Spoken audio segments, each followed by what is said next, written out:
So let's talk about Islamic philosophy. What are the core building blocks that Islamic philosophy is built upon? The core building blocks. Well, I think first of all, Islamic philosophy has two roads.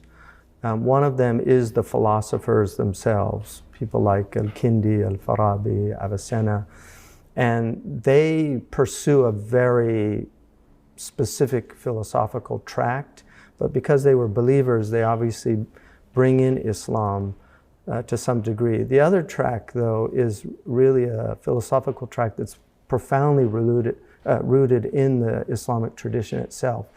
And so you see the flourishing of it with people like Al-Ghazali, and then ultimately moving into the great scholastics of the Islamic theological tradition. So these are the people like Sa'duddin Taftazani, Adaduddin al-Iji, Fakhruddin al-Razi, and they're using the philosophers, but they're really integrating them into the Islamic tradition. So it's a very rich tradition, but it's rooted in the Quran, and I think it's rooted, first of all, in the idea that the world is created, that there is an ex nihilo creation of God. So they're very interested in proving or giving rational beliefs for that. So the Kalam cosmological argument comes out of that, this idea that to prove the world had a beginning. Something obviously at the time the philosophers who were the scientists of that time did not believe. And so it's very interesting that the prophets asserted something that would have been anti-scientific, and yet today scientists are asserting what the prophets had asserted, you know. So, and also the end of the world, that the world comes to an end. So I think there's a very rich Islamic philosophical tradition. It eventually moves in almost entirely into a religious metaphysical tradition, and it's kept alive today largely by the Shia community. So the Shias have a great philosophical tradition that they still adhere to. In the Sunni world, there are still pockets, but overall it's more become a formal tradition, where more dogmatic, where they learn dogmatically the text as opposed to really delving deep into the philosophical issues. But there is a resurgence of kalam and of philosophy amongst young Muslims, so it's interesting. Let's go back to the origin, as you said, in the two foundations. One is the pure philosophy, and one is the philosophy embedded in the religious tradition. What are some examples of each, and how do they articulate? Well, I think what happens with the Arabs, I mean, obviously the Arabs before Islam are relegated to a pretty provincial, isolated area, the Arabian Peninsula. You did have some Arabs in the Levant, in places like Syria, and what was then known as Sham by the Arabs, which is Israel, Palestine, Syria, Lebanon. In that area, you did have Christian Arabs, and so they would have been exposed to some degree to the Byzantine tradition, the philosophical tradition of the Byzantine Christians. But the Muslims discover the Greeks, and I think that sets off a new trajectory, because prior to that they were definitely rooted in their tradition, but suddenly they discover the Greeks. They also discover Christian theology. So the Christian theology suddenly kind of excites them. I mean, I'll give you an example. There's a verse in the Quran that says that Christ is the kalima, which could mean logos. I mean, it means word, but obviously it could mean logos. So this was a question that the Christians posited to the Muslims. If Christ is the kalima, the logos, is God's logos eternal? And therefore, is Christ eternal? So you can see the syllogism being set up there. And so that was a first kind of shock to them. And that develops what's called the Kalam tradition of having to deal with questions that are being posited to them. Because, I mean, I think any faith becomes challenged when it steps outside of itself and suddenly it's confronted with other positions, other views. And I think it makes faith stronger, especially when it's challenged by, even within itself, by heretical ideas. And this is where you get the dialectic between heresy and orthodoxy. And then very often there's a synthesis. And so I think that's what's happening in that early period with these philosophers. They're thinking deeply about issues. They're also beginning to organize in a way, because the Quran is a book that comes with very, it's a non-linear book. And so it's speaking in first person, second person. It's something in Arabic called iltifat, which is very unusual. So God's changing constantly, we, you, I, he. And so that creates a kind of vertiginous experience when reading the Quran for people who are not accustomed to that. The Bible is much more linear. So when they meet the Greeks, they kind of are confronted with a much more structured way of viewing things. And so that begins to emerge, a kind of structured philosophy. And it becomes highly developed. And I think a lot of the most educated Europeans and Westerners generally know the incredible debt that Western civilization has on the Islamic tradition, including the Jewish tradition, which Imam al-Ghazali's famous Maqasid al-Falasifa, which is the aims of the philosophers, was translated into Hebrew and became, it was really kind of like a dummy philosophy for dummies, but it became a major work. And in fact, Professor Chertoff, who was at Columbia University, did his PhD on the influence of Ghazali on the rabbinical tradition. What are some of the fundamental ontological aspects of Islamic philosophy? Obviously, God is the preeminent element, but one question that comes up in various traditions is the world that God created real, or is it just sort of the emanation of God in some almost virtual sense? Right, and I think the Muslims generally, our tradition adheres to a kind of correspondence theory. There is an idea that God has created a world that is matched with the mind, that it's not a trick, it's not a Descartesian, Cartesian demon who's fooling us in some way. We're not in the matrix. That my experience of you, that you are objectively real to me, and that my mind experiences you, and that I can assume that you indeed do exist. And we can exchange ideas because our minds are designed to be able to collaborate in that way. So I think the Muslims really do believe that there are many verses in the Quran that say that God created the heavens and the earth with truth, bil-haq. And so there's an idea that truth is here. And that the beautiful word in Arabic for world is alam, which means the instrument of knowledge. And so the idea is that the particulars of the world are meant to take us to an aggregate that leads to an understanding that God created the world. And so it's designed, and our minds are designed to move towards a knowledge of God. There's a beautiful book that was written called Hayy ibn Yaqdan. It's a famous book, The Awake, Son of the Awake, but it's a philosophical musing by an Andalusian philosopher that actually had influence in the West. And his idea is a kind of Robinson Crusoe character who comes, he's on a desert island, he has nobody, and he begins to just reflect. And his reflection ultimately takes him to God. And so the Quran definitely has this idea about if you reflect deeply. There are many verses in the Quran telling us, reflect deeply, think about these signs. And the fact that the Quran calls, there are two signs. The signs that are actually the verses of the Quran are called signs, so they need to be decoded. But then there's also the idea that the greater world is... It's a natural theology approach. It's a natural theology. And I think one of the beauties of the Quran is it's constantly telling... some people think religion is telling us to stop thinking and just simply become dogmatic and just be fideistic. And the Quran is saying, think. Haven't you looked at the camel, how it was created? Haven't you looked at the winds, how they work in such magnificent order? So there's this idea that there's order in creation, and that order has to have some design. I mean, one of the reasons that the Quran gives for understanding God is that there's a kind of providential care that God has given us. And there are many verses that tell us about the blessings Like, haven't you seen how everything is, we made the earth, there's a beautiful verse that says we made the earth a bed for you. And in the commentaries they say it's neither too hard like rock, so you couldn't build on it, nor is it too soft like sand, so you couldn't live on it. But he made it in that middle area, like a bed. You know, you don't want a bed too hard or too soft. And so those are the kind of blessings that, and then food, the diversity of food, all these things.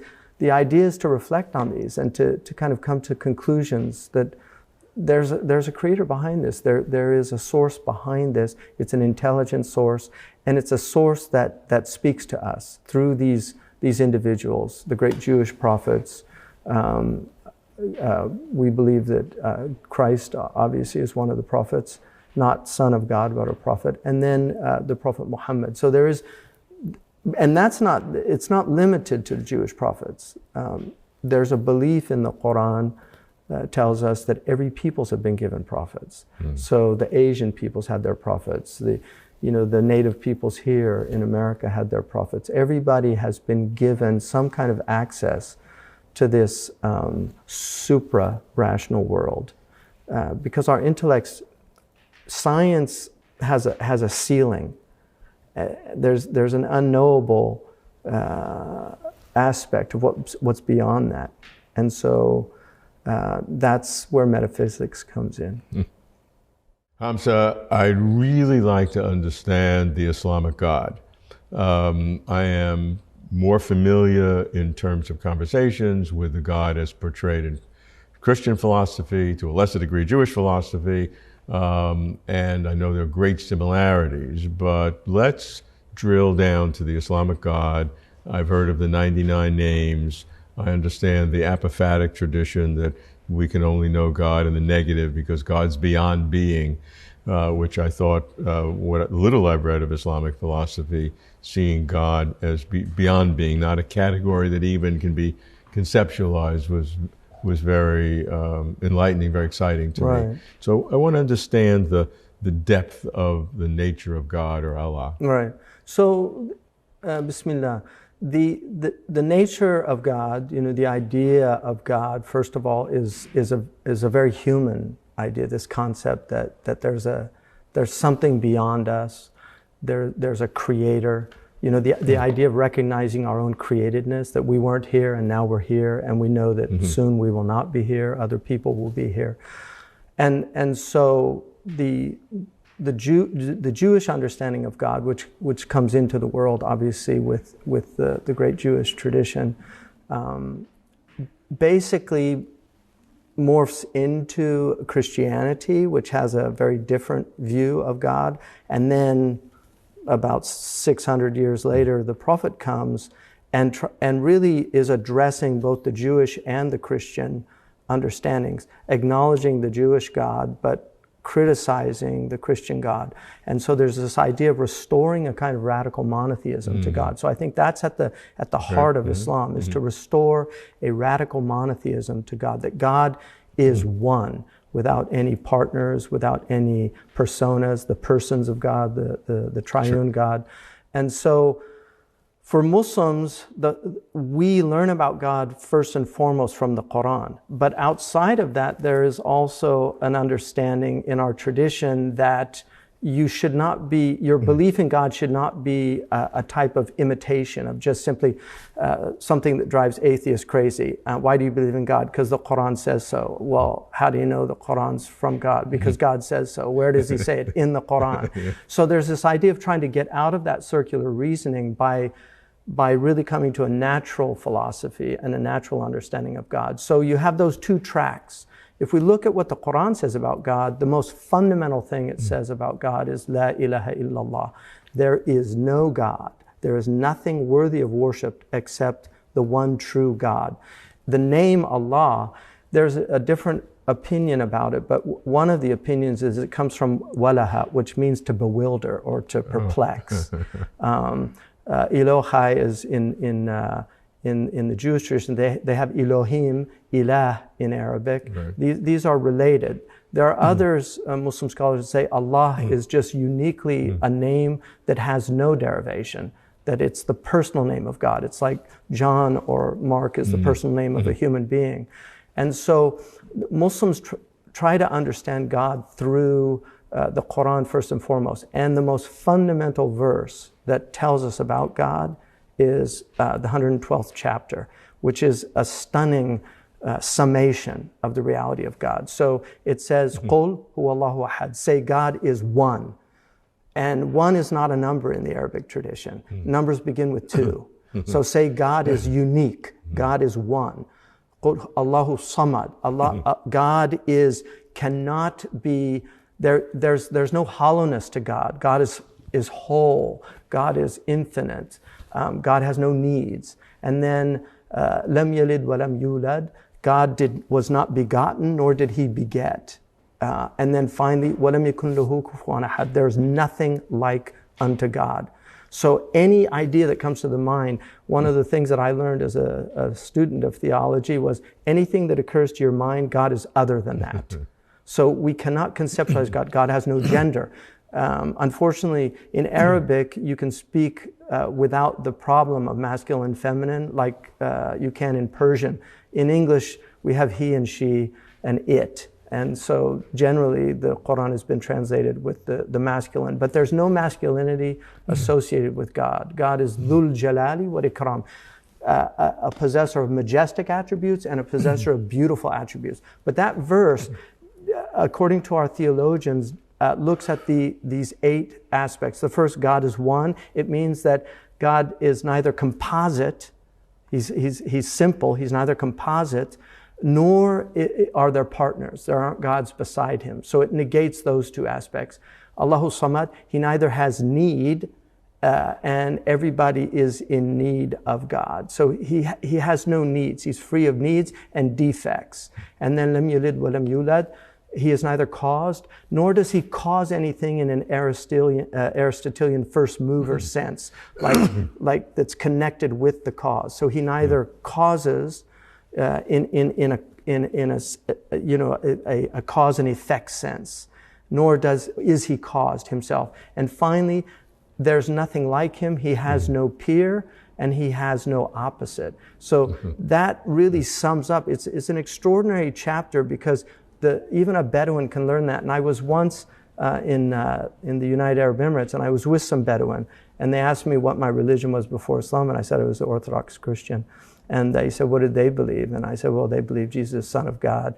And then one of the young Bedouin, and they had their sticks, that they have for camels. And he said, well, that makes sense because, he didn't have a father, so God must have been his father. And the other Bedouin took his stick and hit him on his knee and said, Lam yalid wa lam yulad. He neither begot nor was he begotten. And it really struck me. These were illiterate people. But this verse, this short chapter made him a kind of theologian.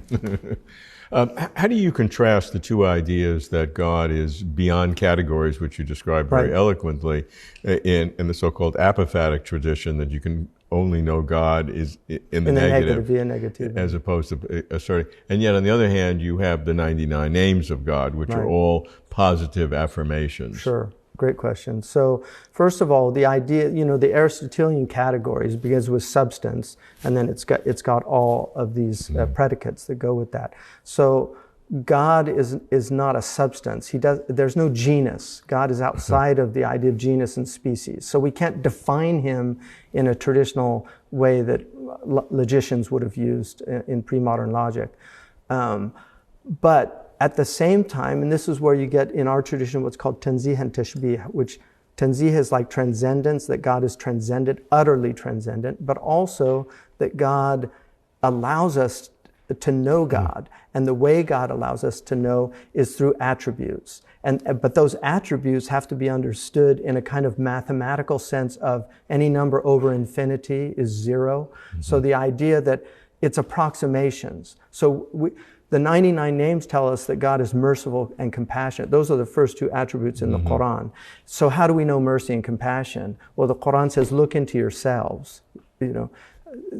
that we have been created in this metaphysical image so that we can know, this imago Dei, that we can know God through reflecting on ourselves. And that's why the great polymath, Persian polymath Raghib Isfahani says that every book that has ever been revealed has said in it, know yourself and you will know God in some way or another. And so self-knowledge is what will take us to a kind of knowledge of God. And that's a natural theology too. That's a natural theology, absolutely. And so the names, there are 99 names. There's actually 121 names in the Quran, but there are 99 that the Prophet said whoever memorizes them and knows them will enter paradise if they know them.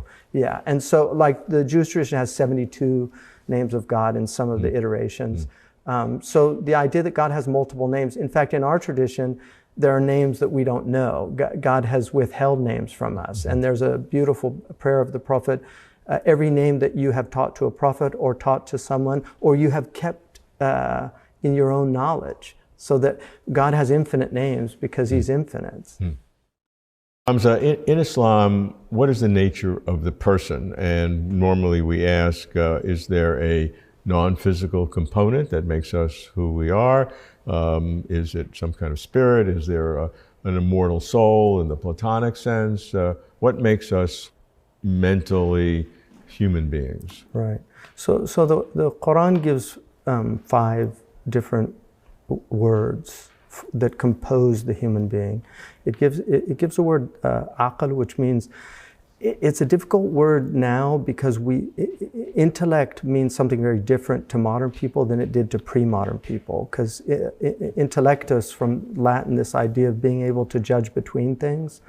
But in Arabic, the aql is a immaterial that moves towards intelligibles. So it's an immaterial quality of the human being that moves towards intelligible. So if I'm studying mathematics, my aql, my intellect, is moving towards these abstract entities we call numbers that are intelligibles. And then we have, the Quran has what's called ruh, which is ruach in Hebrew. Yeah. So this is the spirit when it's directed towards the ultimate reality, which is God. And not to the intelligibles. And then the nafs is the next one. Nefesh in Hebrew also is the idea of the soul, but it's the soul when it's directed towards worldly things, the more lower things, generally. And then it talks about the body itself, that we have this body.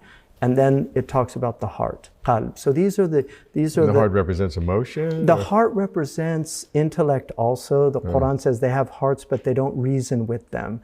And so there's this connection between the qalb and the aql. So the qalb in Arabic, the heart, comes from a word which means to oscillate between two opposites.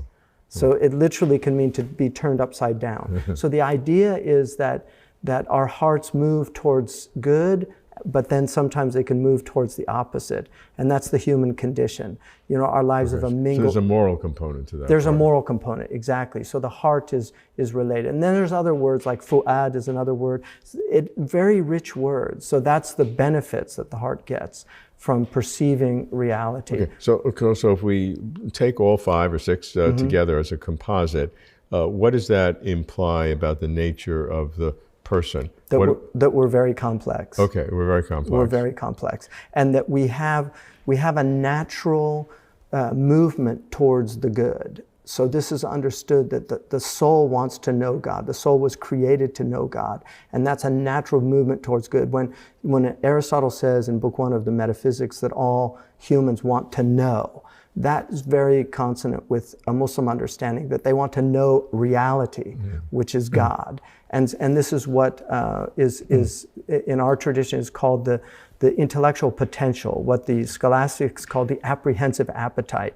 Apprehensive meaning quick to understand, the desire to know. And so the human being is a composite of heaven and earth. And this is why we have an angelic nature, and then we have a bestial nature. And these two are very often in this kind of antagonistic relationship.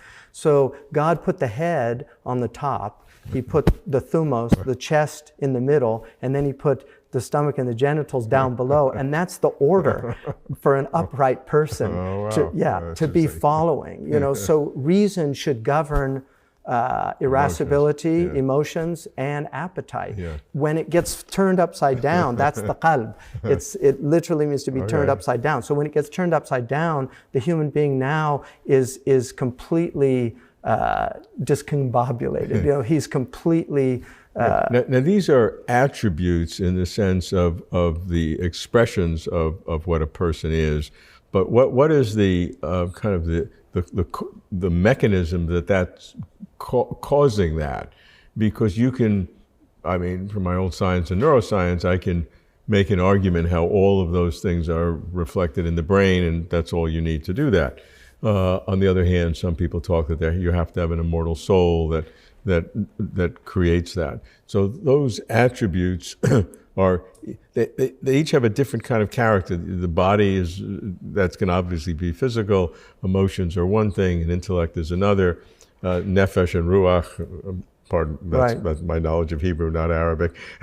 So, but there's obviously great correspondence.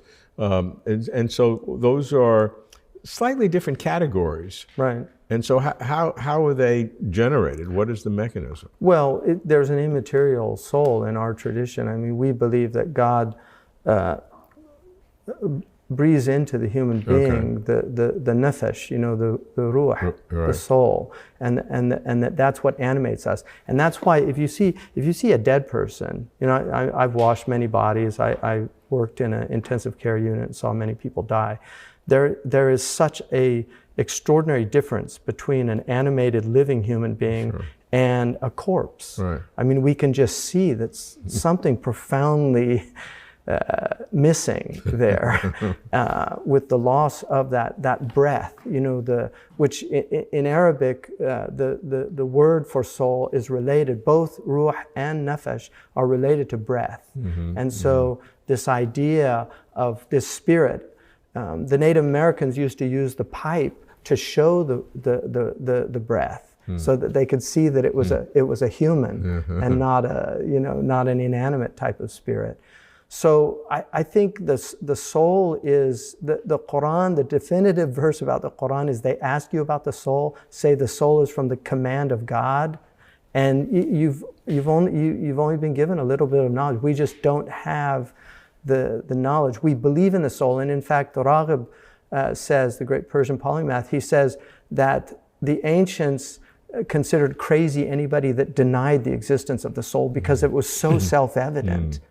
And so I think the reductionist model to neuroscience, I mean, we don't know consciousness. We don't really still know what it is. We can understand the hardware, but where's the software? Where's the cloud? I mean, the pre-moderns had the idea of the agent intellect, which is kind of like the cloud, and then the intellect itself, which is the soft, the hardware. But consciousness, what is that? What is the light? Big debate in the philosophical community, all of whom may be atheists, but they have very different views on the nature of consciousness and the requirement of something not physical in our sense of physical today that's necessary. Right.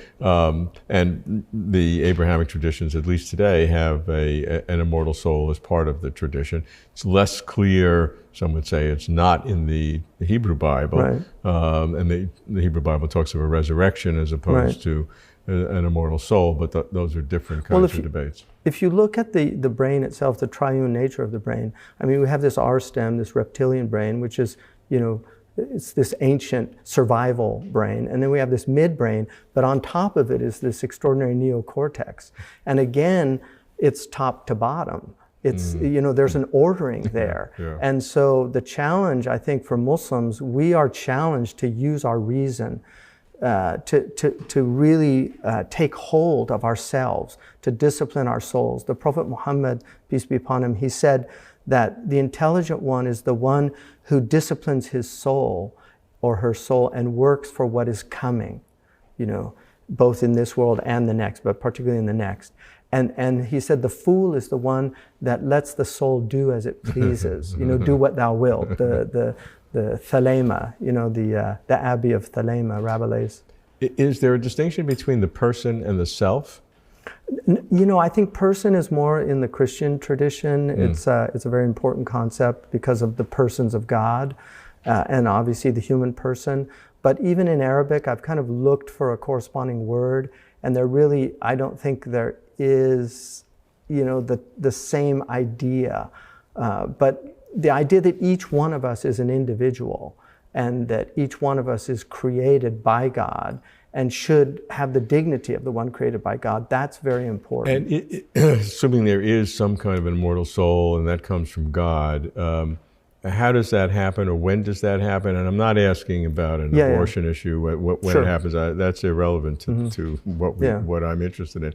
What is relevant is it a specific act of God that picks an immortal soul for you and picked one for me, Right. and picked one for everyone. Sure. Everyone has their special nature, that God picked an immortal soul? Or is it something that's sort of part of the process of the natural creation, that a soul sort of comes with the package because of the structure of the reality that God created? Right. So is it a sort of not mechanical thing, but the way God created things, souls come into bodies, or does God have to take an individual effort for each one on a particular basis? So I would say that the soul, the Quran says we were created from one soul. Okay. Yeah. But then there's a particularization of all the souls, and they were all in the loins of that first soul. And God brought them all forth as souls. So we have been in another world, and all the souls came out, and God says to all the souls, "Am I not your Lord?" And all the souls answered in affirmative. And then we come into this world, and what we need is recollection. There's an idea that we have to remember. So the Quran is constantly telling us to remember that covenant, to go back. Which was before our birth? Which was before our birth. Wow. And so that's why when the child comes into the world, the very first thing that's done is the person should whisper the adhan, the call to prayer, in the ear of the child, and then give it a date on the tongue. And it's if you remember the covenant, you will have the sweetness of God's blessing. That's a nice metaphor. Yeah, and so that's really important. How does that tie into an Eastern reincarnation kind of? There's a little bit of a resonance there. There's some resonance, but we don't believe in reincarnation in that way. No, I know that. What we do believe, the Prophet Muhammad, peace be upon him, and this is very interesting from genetics. He said that every soul that comes into the world was prepared by every previous ancestor that had all the way back to its first ancestors. So they all participated into the coming in of existence of that soul. And there's a very interesting verses about how God has rakkab, which is literally to bring together in this combinatorial fashion each individual unique human being. So our genetic composition is completely unique for each human being, and that is somehow related because we believe in the body. This is a non-physical genetics, I think it's both. Exactly, I think it's both. And so in terms of coming in, the soul coming into the body, according to our tradition, it comes in, the vast majority of scholars say 120 days. There is a smaller minority, and I'm amongst them, that says it's around 40 days. After conception? After conception. Okay. Yeah, and I think the embryology shows that now based on certain criteria. I would be skeptical of that, but you would expect me to be skeptical of numbers and specificity like that. Yeah. But what's interesting to me, if God created all this universe of souls, or this one soul that everything is part of, is there therefore a finite number of those that once you've apportioned that one soul into all of its pieces, you got nothing left? Or does God have to recreate something more? Well, we believe that God's recreating it in every instant. So there's this one big soul that God created originally that had. It says we were created from one soul, and that's what we would call Adam. Okay, atom. but there was a some substance, non-physical substance. It's non-physical. We wouldn't call it a substance. Yeah, it's an immaterial spirit. It's an immaterial. Substance can be immaterial. Yeah, that's true in the Catholic tradition. Yeah. So it's an immaterial spirit, and then can it be cut into an infinite number of pieces, or? I mean, I don't know. That's God's knowledge. Don't you know everything? I don't know. I know very little. I feel embarrassed. Yeah, imposter syndrome. Yeah, what do we know, really? I mean, we're all here trying to learn. Yeah. Hamza, in looking at the world's religions, one nodal point is the nature of ultimate reality. In the Abrahamic religions, of course, it is God in various different ways of perceiving God. And in some Eastern traditions, Buddhism in particular, but aspects of Hinduism, perhaps some Chinese philosophy, the dominant essence is a kind of consciousness, a cosmic consciousness, an all-pervading consciousness, in which our consciousness is a part of, or some sort of a segmental process. How do you? Now, obviously, consciousness is a critical factor in the philosophy of mind. We really don't understand what it is to have this felt inner experience. Whether neuroscience alone can explain it, many people would be in doubt of that. I'd be among them, at least, even though I was a neuroscientist by training. But from an Islamic point of view, as you look at consciousness, as it is seen in this larger sense, big consciousness or cosmic consciousness, what's your reaction to that, and how do you articulate the Islamic beliefs with that? Right. So, Bismillah, the idea, the word itself, I think, is relatively new. It's really, it's something, a 20th century obsession about consciousness. Right. I think the pre-moderns would have had a very different view of things. In our tradition, knowledge, God has absolute knowledge of all things, knowledge of God's self. And that knowledge, we have been given a portion of knowledge, but it's very limited, but it enables us to know God. And there's this idea, I think, that the mind itself, we actually believe in these what are called degrees of existence. So one of the degrees of existence is a mental existence, that things have mental existence. So we can think of things like, I can think of a unicorn, and that has a mental existence. It doesn't have an extra mental existence as far as we know. I mean, a narwhal's an interesting unicorn in the sea. But the idea that God has given us imagination, that we can think of things that never were and perhaps never will be, all these contingent possibilities, and that gives us an indication that God has infinite possibilities, that God can actualize an infinite number of possibilities. Because our minds represent God in some way. It's an indication, it's an approximation. If we can imagine things that don't exist, exactly. then God can imagine God has given us something of an understanding of reality. And that's why our attributes of hearing, of seeing, of sight, of consciousness, of intellect, of imagination, that these are all things that enable us to somehow get some approximation. But the most important thing in our tradition is this idea of waking up. There's an idea that we're actually asleep. So Imam Ali said, all of humanity is asleep, and when they die, they wake up. And then he says, die before you die. So there's this idea that we're actually not conscious, that we're actually asleep, we're dreaming. And so there's this idea of awakening to reality, awakening. And that's something that can occur in life, or has to wait till after? It preferably occurs here. If it doesn't occur here, it will occur with the great awakening, which is death. Yeah. So there's this idea of death before death. The idea of, we have a word in our tradition called fana, which is almost identical to nibbana in the Pali or nirvana in this. It means to be blown out.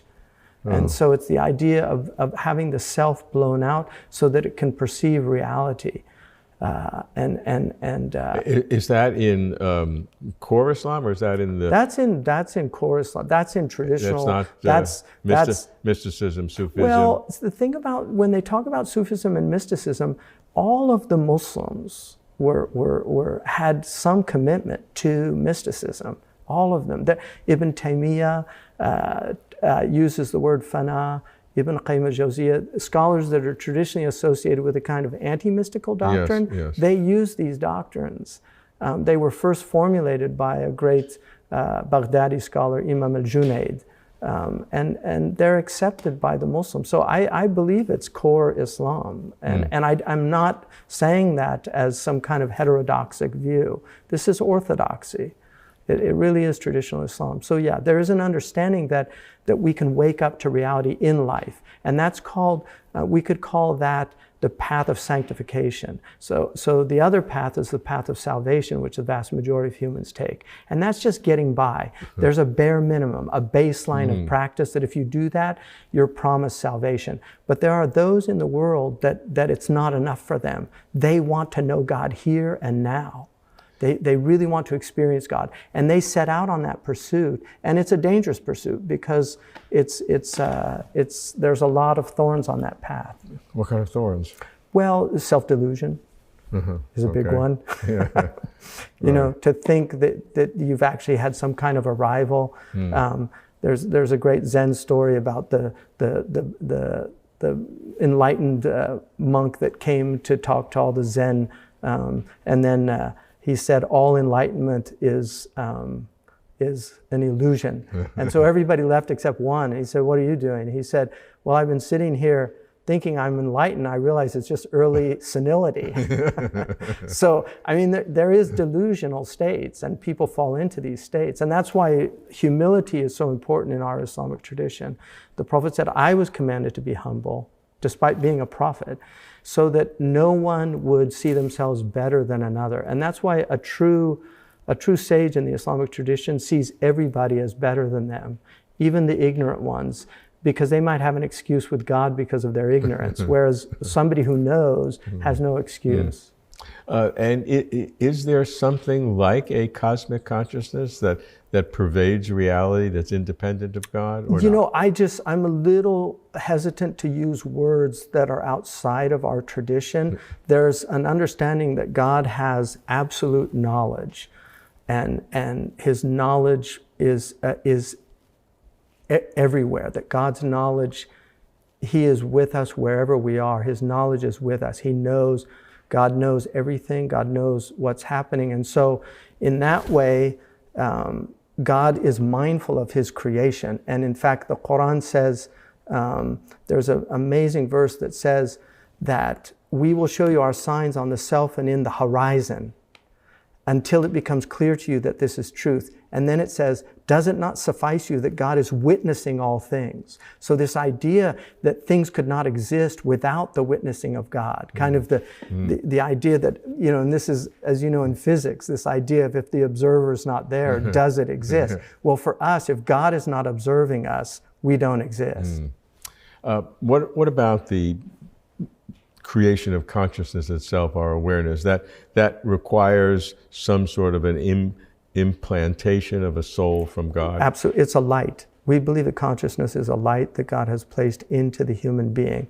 And that this is not metaphor. This is not metaphor. It's a light. It's something that's, that has that's a non-physical something. I'd say non-physical. It's a spiritual light. It's a spiritual light. And it's resonant in each person as their own thing. And the mirror of the soul has to be polished, because the light cannot shine through unless there's a polishing. And the polishing of that is mindfulness, is remembrance of God.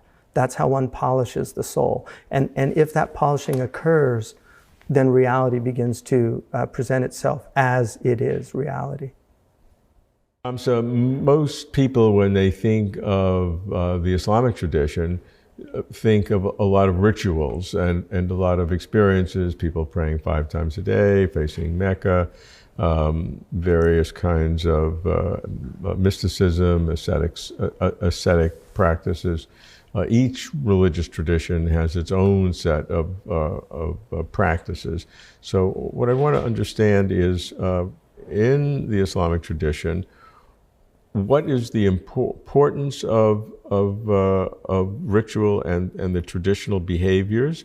But more importantly, why do those behaviors facilitate the ultimate goal? So, Bismillah, the prayer itself is really the central pillar that holds the tent, so to speak, up. And obviously the very first pillar of our tradition is there is no God but God. And once you accept that, and then you accept that the Prophet Muhammad, peace be upon him, is the messenger of God, then he tells us what God wants from us. And one of the most important things is prayer itself, that it's actually good for us. We believe that God has no need of his creation, that there's an abundance that God has, and the creation comes out of that abundance, but it does not come from need. It comes from nature.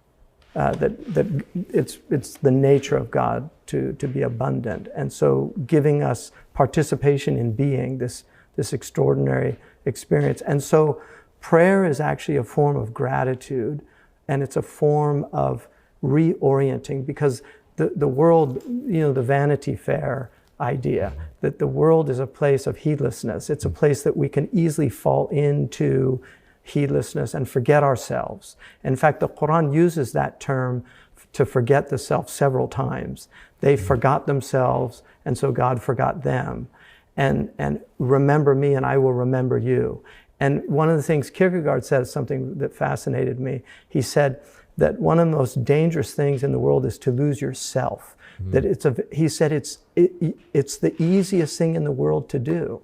He said you can lose your wife or your spouse, you can lose your hand, you can even lose 5 Krugers or dollars and recognize it. But he said, but people lose themselves all the time and they're completely unaware of it.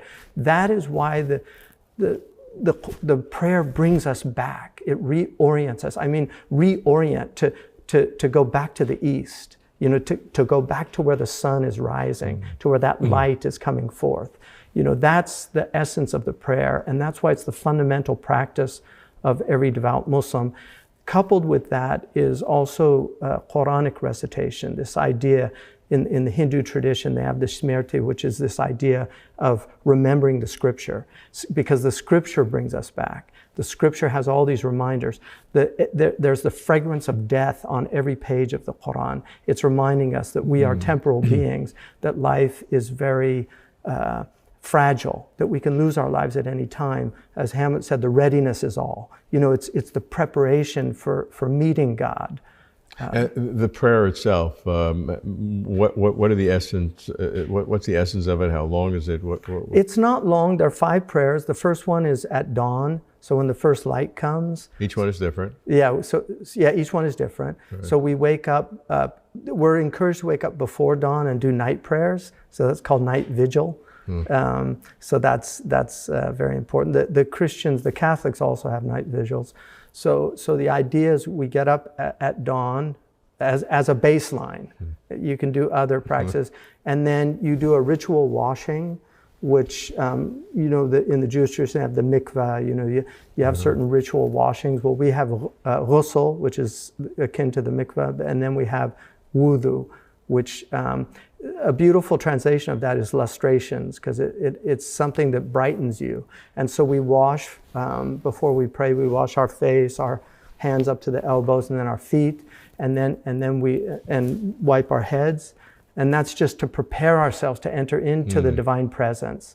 And then you come to the prayer, and you say, God, Allahu Akbar, and you make that motion of just, it's like putting everything behind you, like the whole world behind you, and you're coming into the presence of God.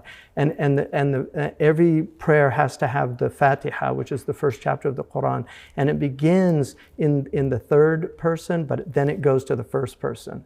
So it's the idea we come in this kind of absence of God, we enter into the presence, and then it's Iyyaka na'budu, to you alone we worship.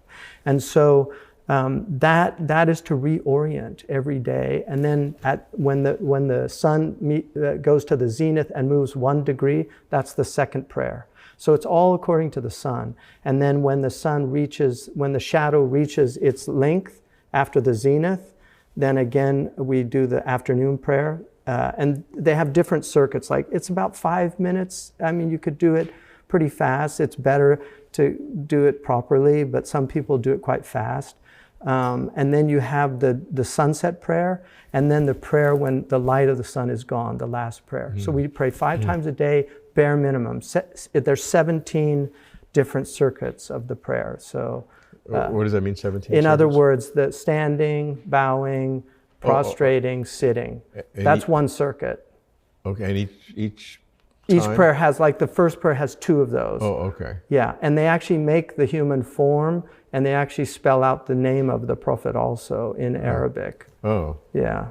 And he's considered the perfect man's, peace be upon him. And so, again, there are 5 times a day, and there are 17 positions? No, there's 17 circuits. So standing, bowing, standing again, prostrating, sitting, prostrating, standing. That's one circuit. Okay. The human body. And there are 16 others like that? Yeah, there's 16. Yeah, you'll do altogether 17 during one day. Okay. All right. Yeah. I see. So 2 in the morning, I see. 4 at the Dhuhr, 4 at Asr, 3 at the sunset prayer, and 4 at the night prayer. And each one's a different sequence? The same. Oh, so each of the 17 are exactly the same? Exactly the same. Oh, I see. So yeah. you don't have to worry. But the ones at night are out loud, and the ones in the day are silent. Because there's a cosmology of, very akin to yin yang. The idea of the day is it's a time of the outward, and so the prayer is inward. And at night, it's time of the inward, so the prayer has the outward manifestation. There's a lot of that cosmology in the Islamic tradition. Is there any numerology significance to the 5 times a day or the 17 there different is. Uses of There is. There are sacred numbers in the Islamic tradition. So obviously, 1 is the most sacred, and like I said, it wasn't considered a number. And then 5 has obviously a cosmological reality. Traditional worldviews had the 4 elements and then the quintessence. So there are many things. And then 7 is another number. It's a perfect number between, it's the 4 and 3 addition. So Muslims tend to shy away from too much numerology. There's a recognition that it's real and that it does have significance. 70 is a sacred number, 99 is a sacred number, 33 is a sacred number. How about 17 for the different circuits? Yeah, I don't know the significance of that, but these are things that we call supra-rational. Like God has kept things of why he does things. But we know, like for instance, cortisol levels are highest at that point in the morning.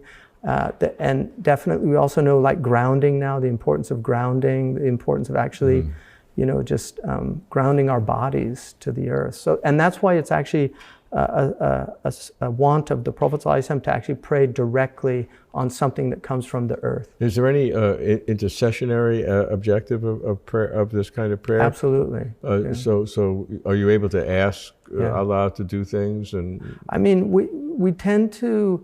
We ask God to choose for us. Like we have a prayer called the istikhara. They say more tears have been shed over answered prayers than unanswered prayers. I think there's a lot of truth to that. We tend to ask God, if this is good for us, then make it happen. If it's not, then divert it from us. So, but we do ask the things that the Prophet asked for: good health, well-being. We pray for people, other people. We ask God to give them good health or make it easy, their sickness, things like that. And is there an increased likelihood of those things happening? There's a difference of opinion. There's verses in the Quran that say, had it not been for your prayers of intercession, then God would not give you that attention. But there's also an idea that the fundamental purpose of prayer is a display of our humility and our need of God. That the idea of God knows best what's for us. So whether it's answered or not, we don't really put a lot of... It'd be nice when prayers are answered, right? But it's not something that, oh, he didn't answer my prayers, he's angry at me. No, it's, he didn't answer my prayers, it must be better for me that they weren't answered. Hamza, does Islamic philosophy have the problem of evil, which Christian philosophy and to a lesser degree Jewish philosophy have wrestled with? Bismillah. Well, first of all, I think the fact you said to a lesser degree Jewish philosophy, I think that's true of Islam also.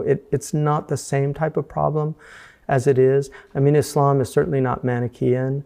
It doesn't separate this idea of, good, a good God, Ahriman and Ahura Mazda, or the devil having some kind of independent power. Right. But evil is understood in the Islamic Church. We have 6 core beliefs that every Muslim has to believe in, and one of them is called the qadar, which is often translated as fate. I think a better translation for it is the measuring out, and that's of good and evil, that God has measured out. In other words, God allows these things to happen in the world for a purpose. We can distinguish, obviously, you're well aware of the distinguishing between moral and natural evil. So we, as moral agents, we have free will. And so human beings can perpetuate great evils on other people. And there are reasons for that. And one of the fundamental reasons is it enables certain things to happen. Like, for instance, if there was not oppressors, there could not be the patience of the oppressed. There could not be the display of the virtue of the oppressed. There could not be forgiveness.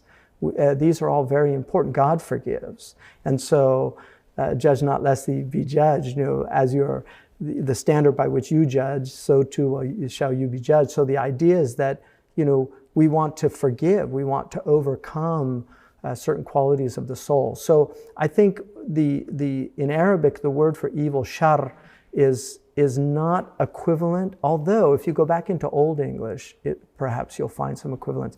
In Old English, evil, I think ebil, it comes, one of the word meanings of it is defect, and it can also mean illness. And so I think that's closer to the Islamic understanding that evil is a want or a lack of. And that's one of the meanings of privation. Shar. Privation, yeah. So in Arabic, for instance,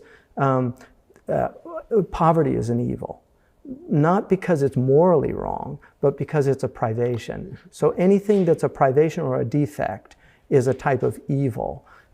In terms of natural... So there's no distinction between them in terms of that term of privation versus an affirmative evil that somebody perpetuates, a crime? Well, and that would be a lack of goodness. I mean, there's a privation of goodness in the perpetration of the crime. So in that sense, it's an absence. It's an absence of goodness, or an absence of adequate standard of living is poverty, and those are equivalent. Right, but it's also, there's another... Many people argue that they're really not equivalent. I know, and I think there's an argument for that. But I think one of the things, if you look, for instance, in Hebrew, the word for sin is khata.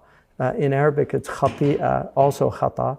And in Greek, it's amartia. They're all archery terms, to miss the mark. Oh. And so the idea is that everybody wants good. Everybody, even the evildoer wants good. But the problem is the light of the intellect has not been polished. And so they're looking through this opaque lens, and it's muddled for them. So they see an apparent good as a real good. They think pleasure, for instance, raping the woman, they're going to get that good, which is the pleasure they want from that. But that's what they're seeking, but it's a sin. They've missed the mark. The proper way would have been to court the person and for things to be consensual. So that's our understanding, that there's a kind of ignorance. If you look at the soul, when we get the idea of the rational soul being reason, and then the irascibility, the will, and then the appetite, that the sin of each one, the sin of the rational soul is ignorance. The sin of the emotional soul is malice, right? It's malice, the will. And then the sin of the appetite is inordinate passion. So ordering this is really fundamental to our tradition, and we are challenged to do that. And if we do that, we will not fall into the type of evil. But you can't have a kind of evil at each level. Absolutely. Yeah. Okay. And now, one of the problems that Christian philosophy wrestles with enormously is, did God create the evil? And Christian philosophers large part, go to extreme, perhaps tortuous logic to explain how God did not create the evil. The moral evil? Any kind of evil. Yeah. See, I mean, God, the earthquake that happened in Turkey recently. I mean, that's a natural evil, right, obviously, and it's devastating. But from our perspective, God, one, brings good out of evil, which is very important. Two, one of the things that human beings, because of our heedlessness, we're so accustomed to the goodness of God that we forget Him.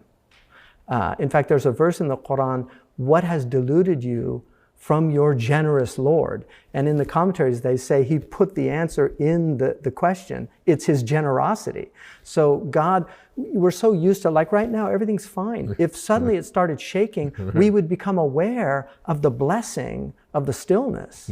But we're not. We're heedless of it. So when these things happen, in fact, Chrysippus actually argued that these are actually proofs for the existence of God, things like hurricanes and floods and things, because the order that we're so accustomed to from God is disrupted. And the Arabs say by opposites things are known. So it's by that chaos and disorder that comes into the world that we know the blessing of the order. So I think, Muslims don't have, I've always been, I think, marveled at the fact that they don't have the same type of problem, that they really have a kind of stoic view of life. That's very interesting. Yeah. Does the distinction between God allowing the evil for good purposes and God creating the evil, is that a distinction without a real difference?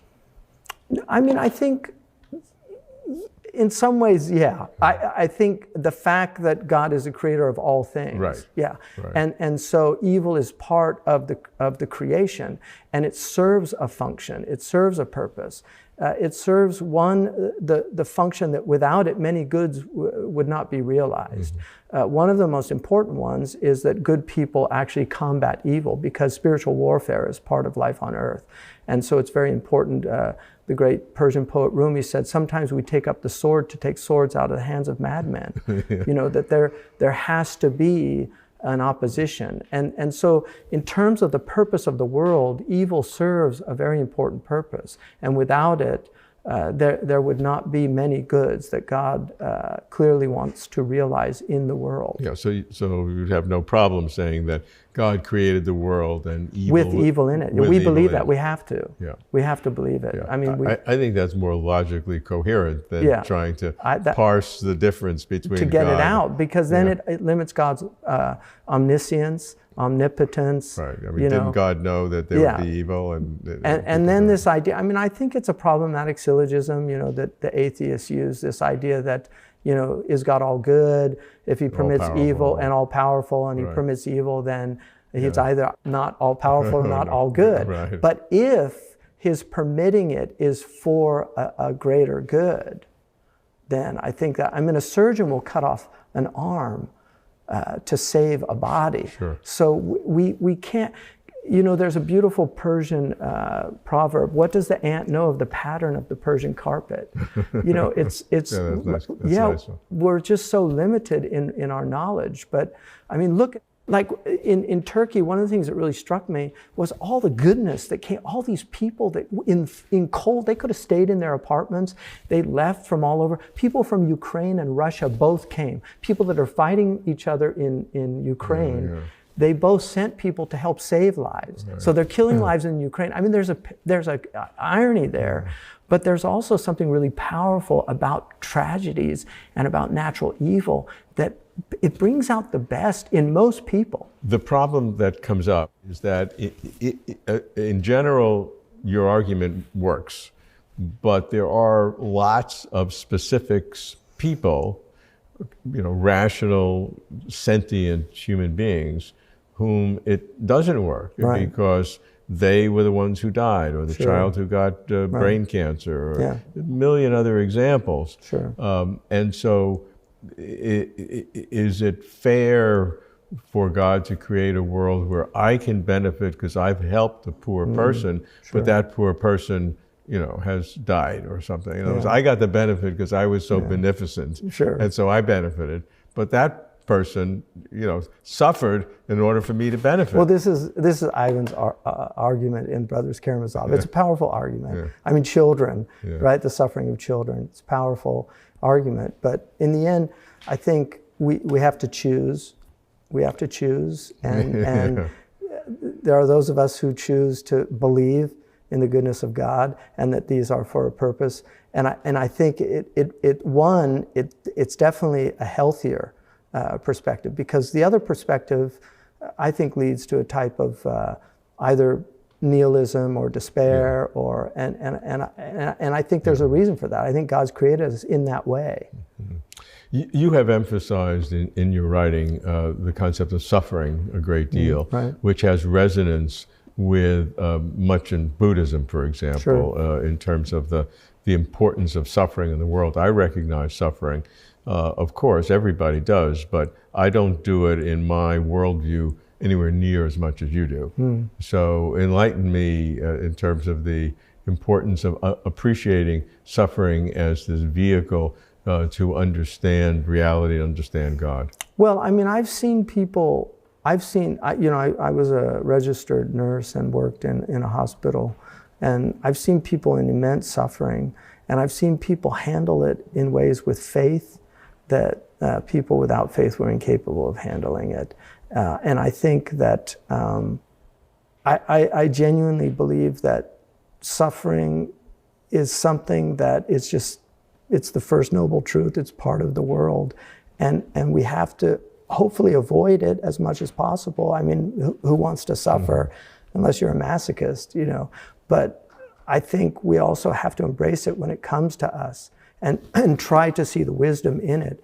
I saw an amazing interview with Christopher Reeves where he said that he chose that the world has purpose and that this event that happened to him had a purpose, that he chose that as opposed to just wallowing in his anger and resentment at God or no God, at the pure arbitrariness of the universe.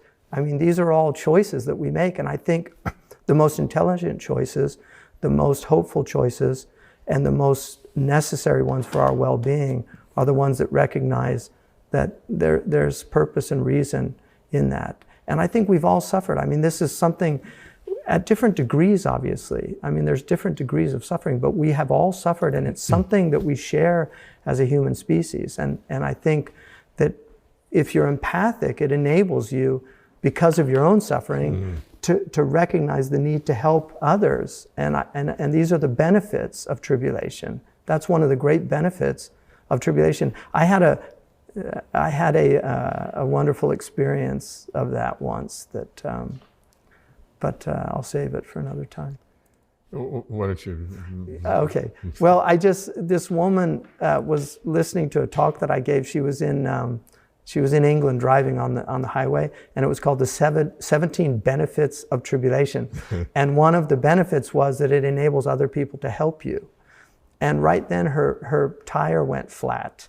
She told me this story. And she pulled over, and this wonderful man came and changed the tire. And there was that exchange, and I think that's something very human. So what is Islamic philosophy's approach to death, life after death, the sequence of events, what happens? I think, Bismillah, this is something that I actually came into Islam because of that. So I had a near-death experience. So death was very real, and I decided to go through all the world scriptures from the perspective of death. And it was the Quran that really struck me as the one that dealt so much with death. There was just so much in there about death. There are 2 chapters that devout Muslims recite every day, Yasin and Waqi'ah, and they're both basically death meditations. The Prophet Muhammad, peace be upon him, said to do much remembrance of the destroyer of pleasure, meaning death. And not in a morbid way, but just in a way that makes us aware of the fragility of life so that we get more out of life. The Prophet Muhammad, peace be upon him, said, wake up in the morning not expecting to see the evening, and go to sleep at night not expecting to see the morning. And so devout Muslims try to live their lives with this, like we do death meditations. And so I ended up actually writing for the study of Quran many years later, the article on death in the Quran. It was kind of it was an amazing, I think, event for me. Dr. Nasser asked me to do it. And I had to read the Quran from that perspective, and I was just struck how the fragrance of death is on every page. It's just really quite stunning. So for us, when the soul dies, there's a separation from the body, and the body becomes, there's a kind of hyper consciousness that occurs in the soul. In the soul, it suddenly wakes up, and then there's immense amount of remorse for most people, because they realize that things that they did were not appropriate for what they are. Right, right. It's like Mr. Bean playing the devil and saying to the atheists in hell, you must feel really stupid today. It's kind of that idea, like, that it was real. And there's a verse in the Quran that says when they're awakened from their graves, they say, glory be to God who has awakened us from our sleep.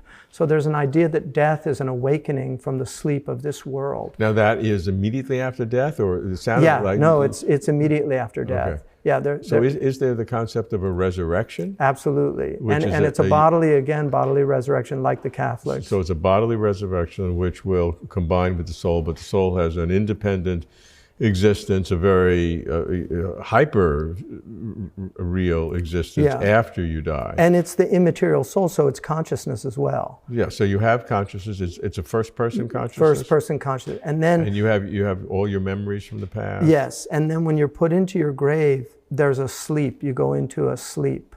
Where the body does, or the soul? The body and the soul are not in a living sense. Like if you open the grave, you're not going to see life. Right. But there is a reuniting. If the soul was if the body was scattered, like in cremation, and then people thought that we're told that God, and it's mentioned in our tradition, that God will reassemble from all of the parts of that. And so that's the resurrection. There's a resurrection. But in the grave, you're put into a sleep. There's an initial questioning in the grave. Who is your God? Who is your Lord? That's the first question. What is your religion? And who is your prophet? And there's two angels that come in, and they're very intense, and they ask these questions to the soul. And then this is before the resurrection? This is before the resurrection. Okay. And then after that, it's the grave is either like a very unpleasant place, or it's a very pleasant place, but depending on how you lived your life. And then what happens is there's a sleep that goes, and then that sleep will be awakened with the blowing of the trumpet. So the Muslims believe, like the Jews and the Christians, that there is a blowing of the trumpet at the end of time, when all the souls are brought forward. I just want to get the sequence again. So when you die, the soul separates, has a hyper-awareness and a consciousness, first-person awareness. The body is a corpse and is in the grave. Right.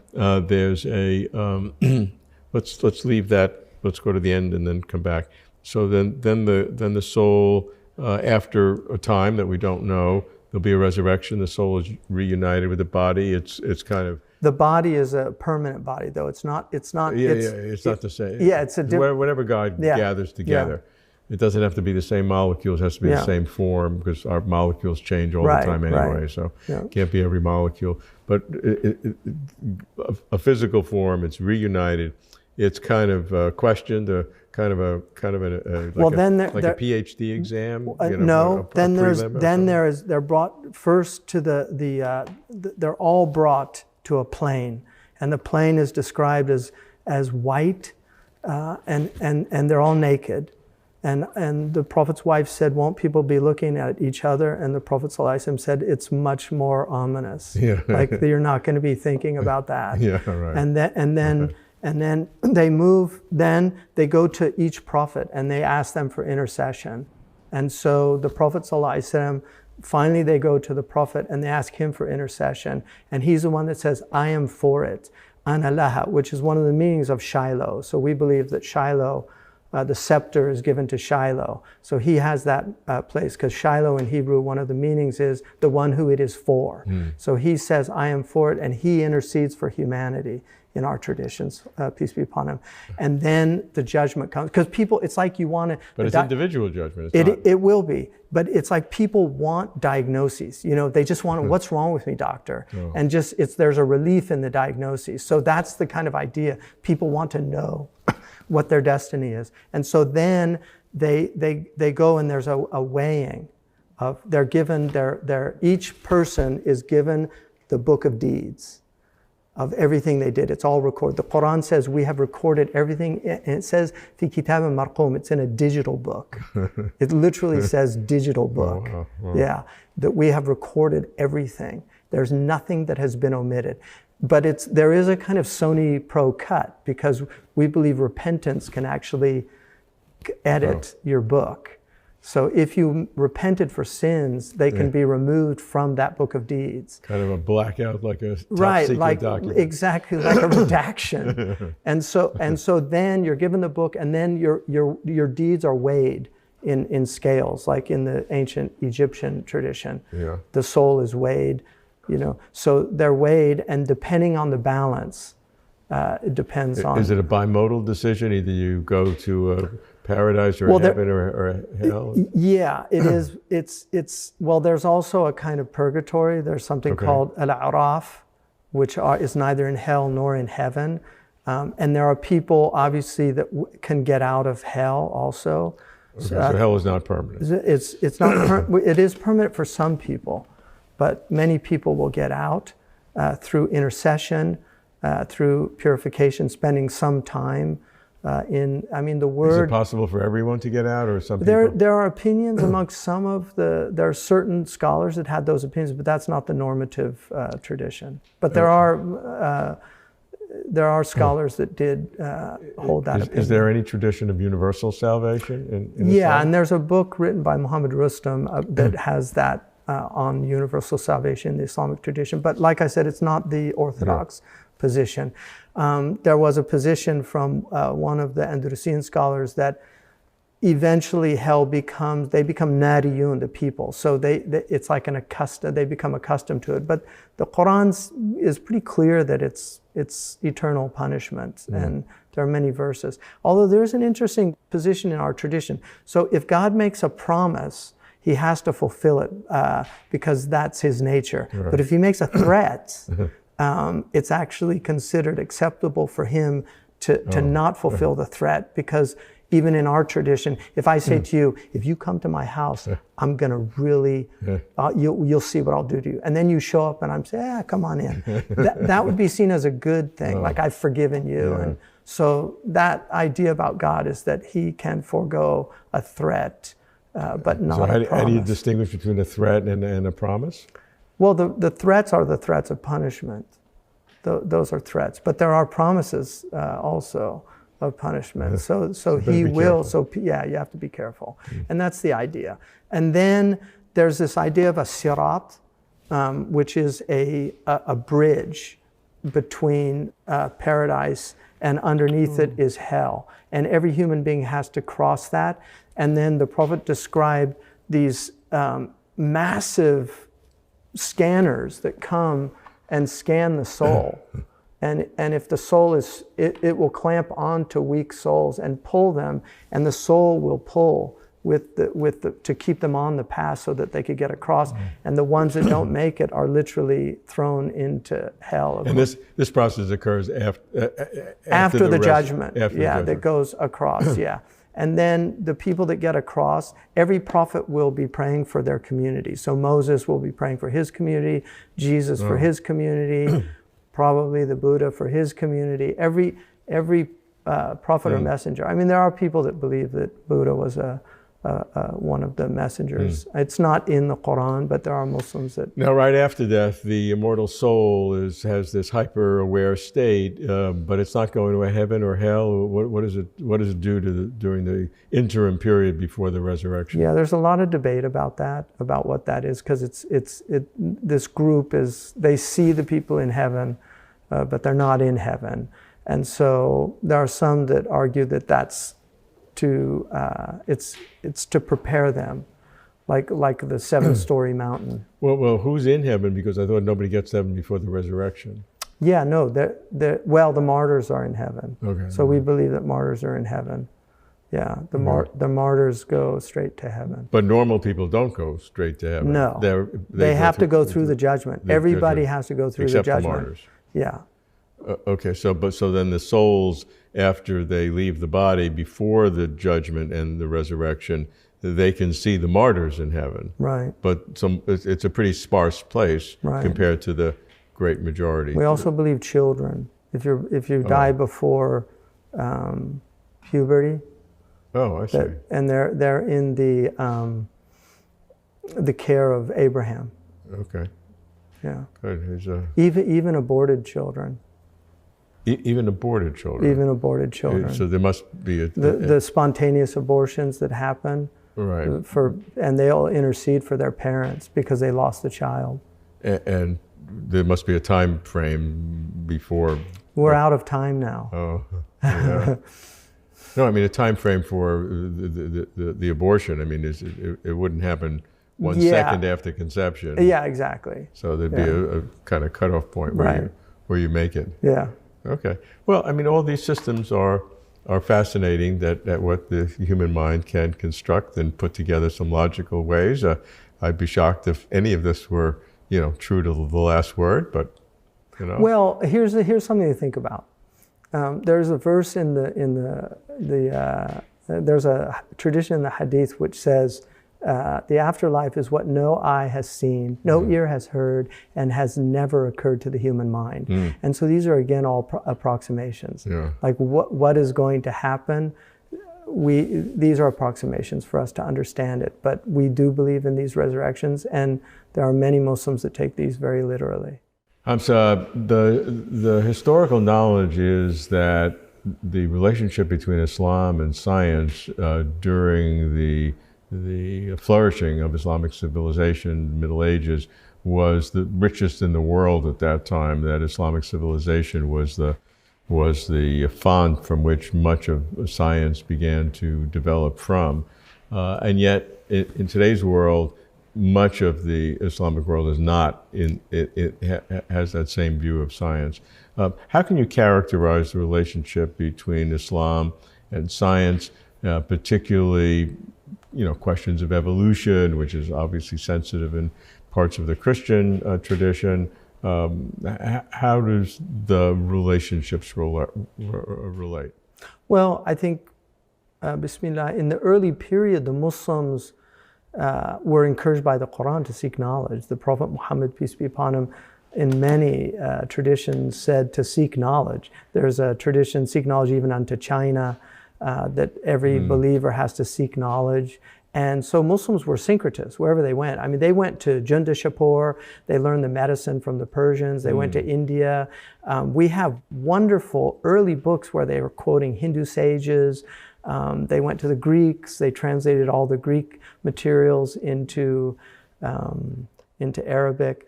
So they were just filled with an incredible appetite for knowledge and did that all over the world. And then they were fascinated by geometry because geometry, the sacred science, they really understood geometry as a discipline that really can hone the intellect into perceiving order, and also the idea of demonstrative proofs that have a type of certainty in them. So they really developed mathematics, and I think they were fascinated by everything about the world and wanted to know it and understand it. And one of the interesting things, David Berlinski in his book on the self, he has a book where he talks about if you took modern American academics and put them into scholastic Europe, like 13th century, he said they would acclimatize very quickly with the dogmatism because we're so dogmatic here. The book's on human nature. And then he said, but if they were put in 10th century Baghdad at the height of the Muslim, he said they would be bewildered by the the variety of opinion and the differences and the robustness of the dialectical exchanges between scholars. So I think there's a lot of truth to that. The Muslims were real seekers, and over time, there's a curvilinear reality to all civilizations, and the Prophet Muhammad, peace be upon him, told us that the Muslims would decline. So he did describe that, although he said towards the latter days there would be a resurgence. But they fell into a kind of decline in the sciences. And today, what is the orthodoxy in terms of approach to science, whether it's cosmology or whether it's evolution? I think Muslims are very open to science. Many of the great scientists today are actually Muslim. There are many people at Harvard, MIT, right. There's Turkish scientists, Arab scientists, Persian, Indian. I mean, there's great physicists. There's a Muslim that won the Nobel Prize for physics. Sure. So I think they have a respect for science. In terms of evolution, I mean, obviously evolution is, nobody can deny certain aspects of evolution. They would be denying empirical evidence that I think is very strong. But the idea of randomness, the idea that God is playing dice with the universe, as Einstein said, I don't think any Muslim could accept that.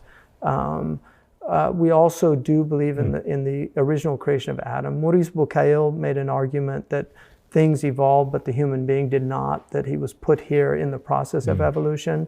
I think that would probably be a closer idea for most Orthodox Muslims. But there's also evolution. There's Stephen Myers doing some really interesting work. There's a book called Theistic Evolution, which is, I think, edited by him, but challenging a lot of the assumptions. And I think that he's convincing a lot of people that the model that evolution presented, this idea of simplicity down as foundational, is not holding a lot of water. So I think, we have to see, science can become very dogmatic and not allow for alternate perspectives. And I mean, Thomas Kuhn, Scientific Revolutions, these are realities that theories break down. So we don't know. And I think, for me personally, I think anybody that denies design, obviously Dawkins would say you don't understand evolution, but I just feel like it's so evident. I mean, the opposable thumb,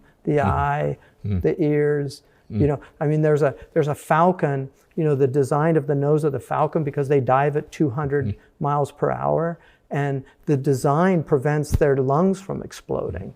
So there's so many things. Even Darwin said that damned eye, because how did the eye evolve with the incredible complexity? Because we think colors themselves. I mean, the world might not have any colors. Colors might be purely a subjective experience. Sure. But what a God to give us colors.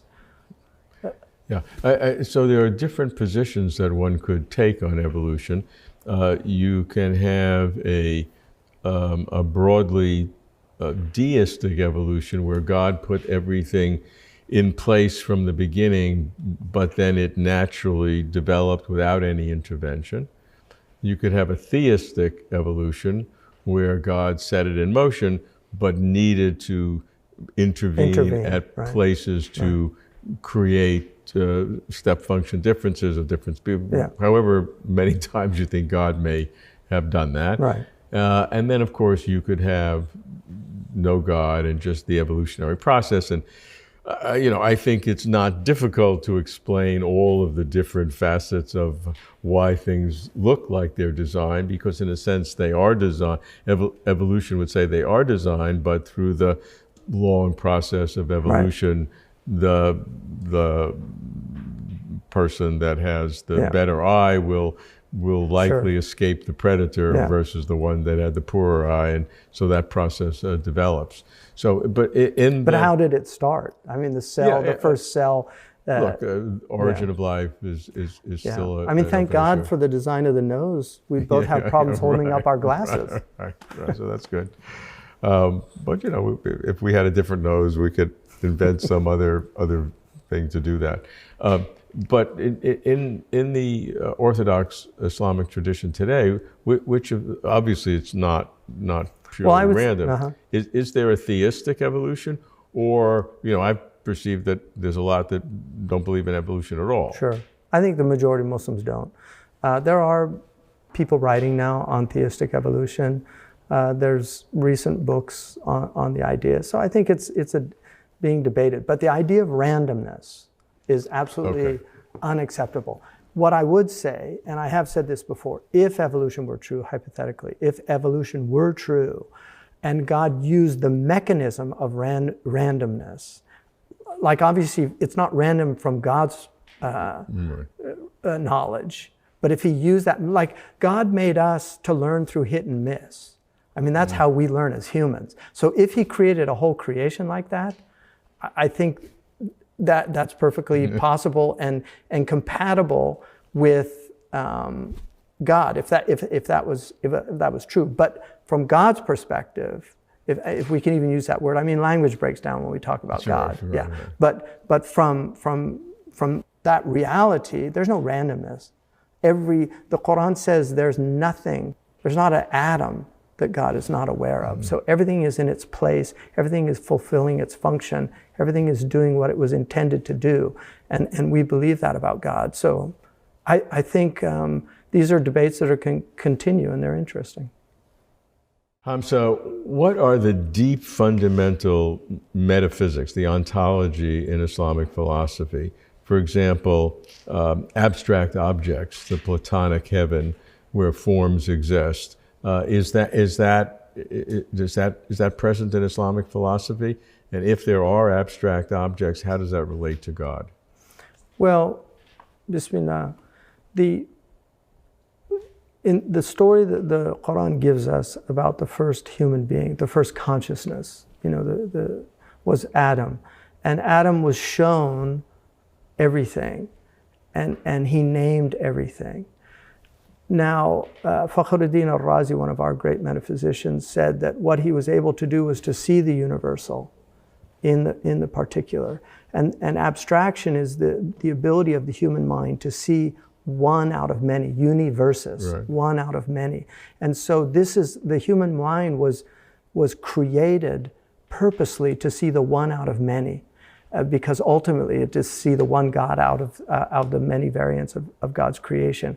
And so the abstraction is the great gift of the human mind, that we can abstract, that we can, in Arabic, tajrid means literally to make naked, to denude, and to get to the essence of a thing. And this is why a human being can categorize things. If I say to somebody, could you get me a glass?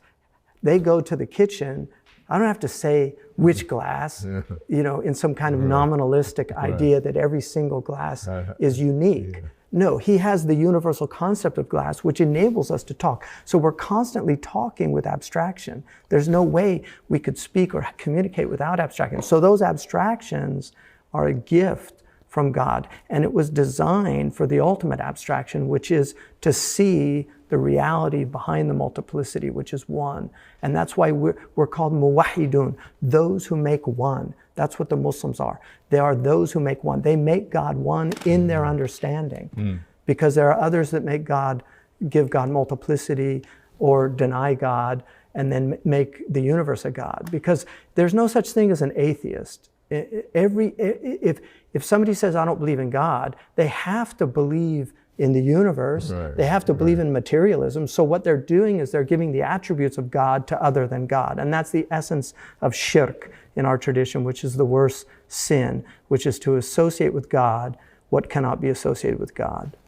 Okay, so that would seem to indicate a nominalism where the human mind abstracts the ideas of the universal from the particulars, but there's no self-existing universal. Yeah, you get into big debates. And these are metaphysical problems, and obviously Hume and his ilk completely dismiss them as just a waste of time. But there is an idea of what are called source forms or archetypes that everything is coming out of these source forms, and that's how we recognize them in this world. It's a very different way to conceptualize it. So there is this idea. I mean, Muslims tend to be realist in the traditional sense of that word, not the modern sense of it. So we're not idealists, not like Berkeley's idea of the world, where it's just a perception.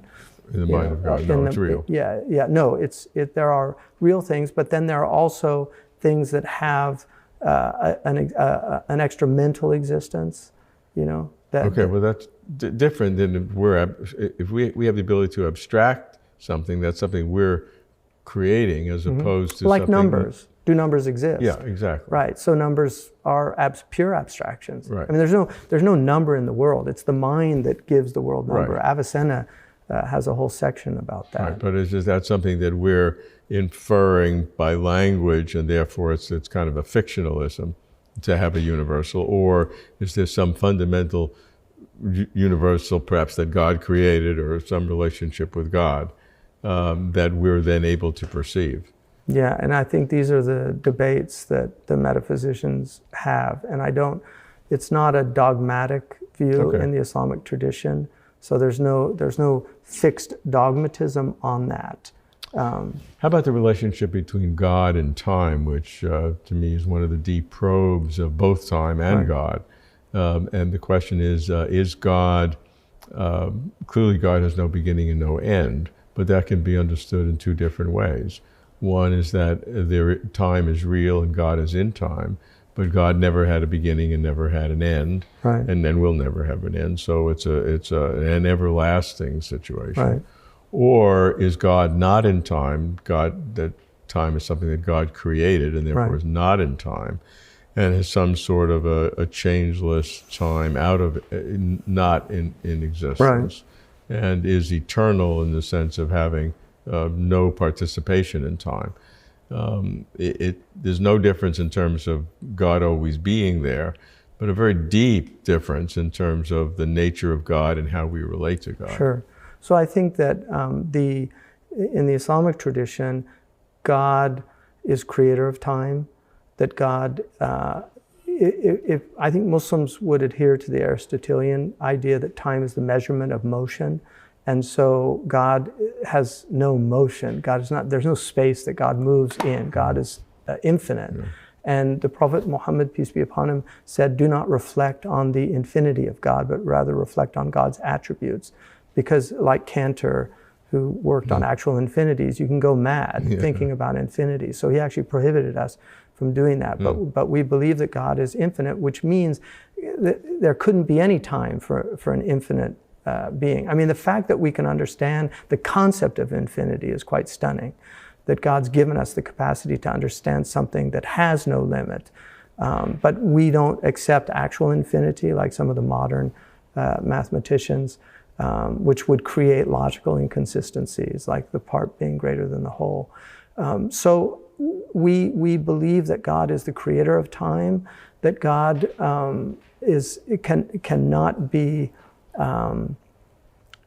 he cannot be contained by time. So time-space is a pure creation, and we're in it. And then there is an idea that we move out of time. So the last day is called the last day because there's no more reckoning of time. And after that, we move into God's sort of sphere of dimensional world. There's an understanding in our tradition, and the Latin scholastics have it, and I don't know if they got it from the Muslims. I have a suspicion that they did, but I might be wrong.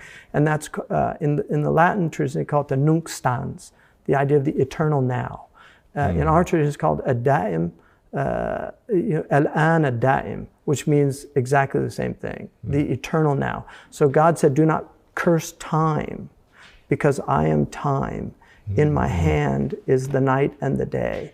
And the idea is, the dahar there is defined as the eternal now. God is not time in our concept of time. Okay, the eternal now is a very powerful concept. Right. Now, in the Christian scholasticism, and some modern believers say, if you say that God is not in time, there are other attributes of God that has to come along with that, and that God can't change, that God is impassible, that nothing can have an impact on God.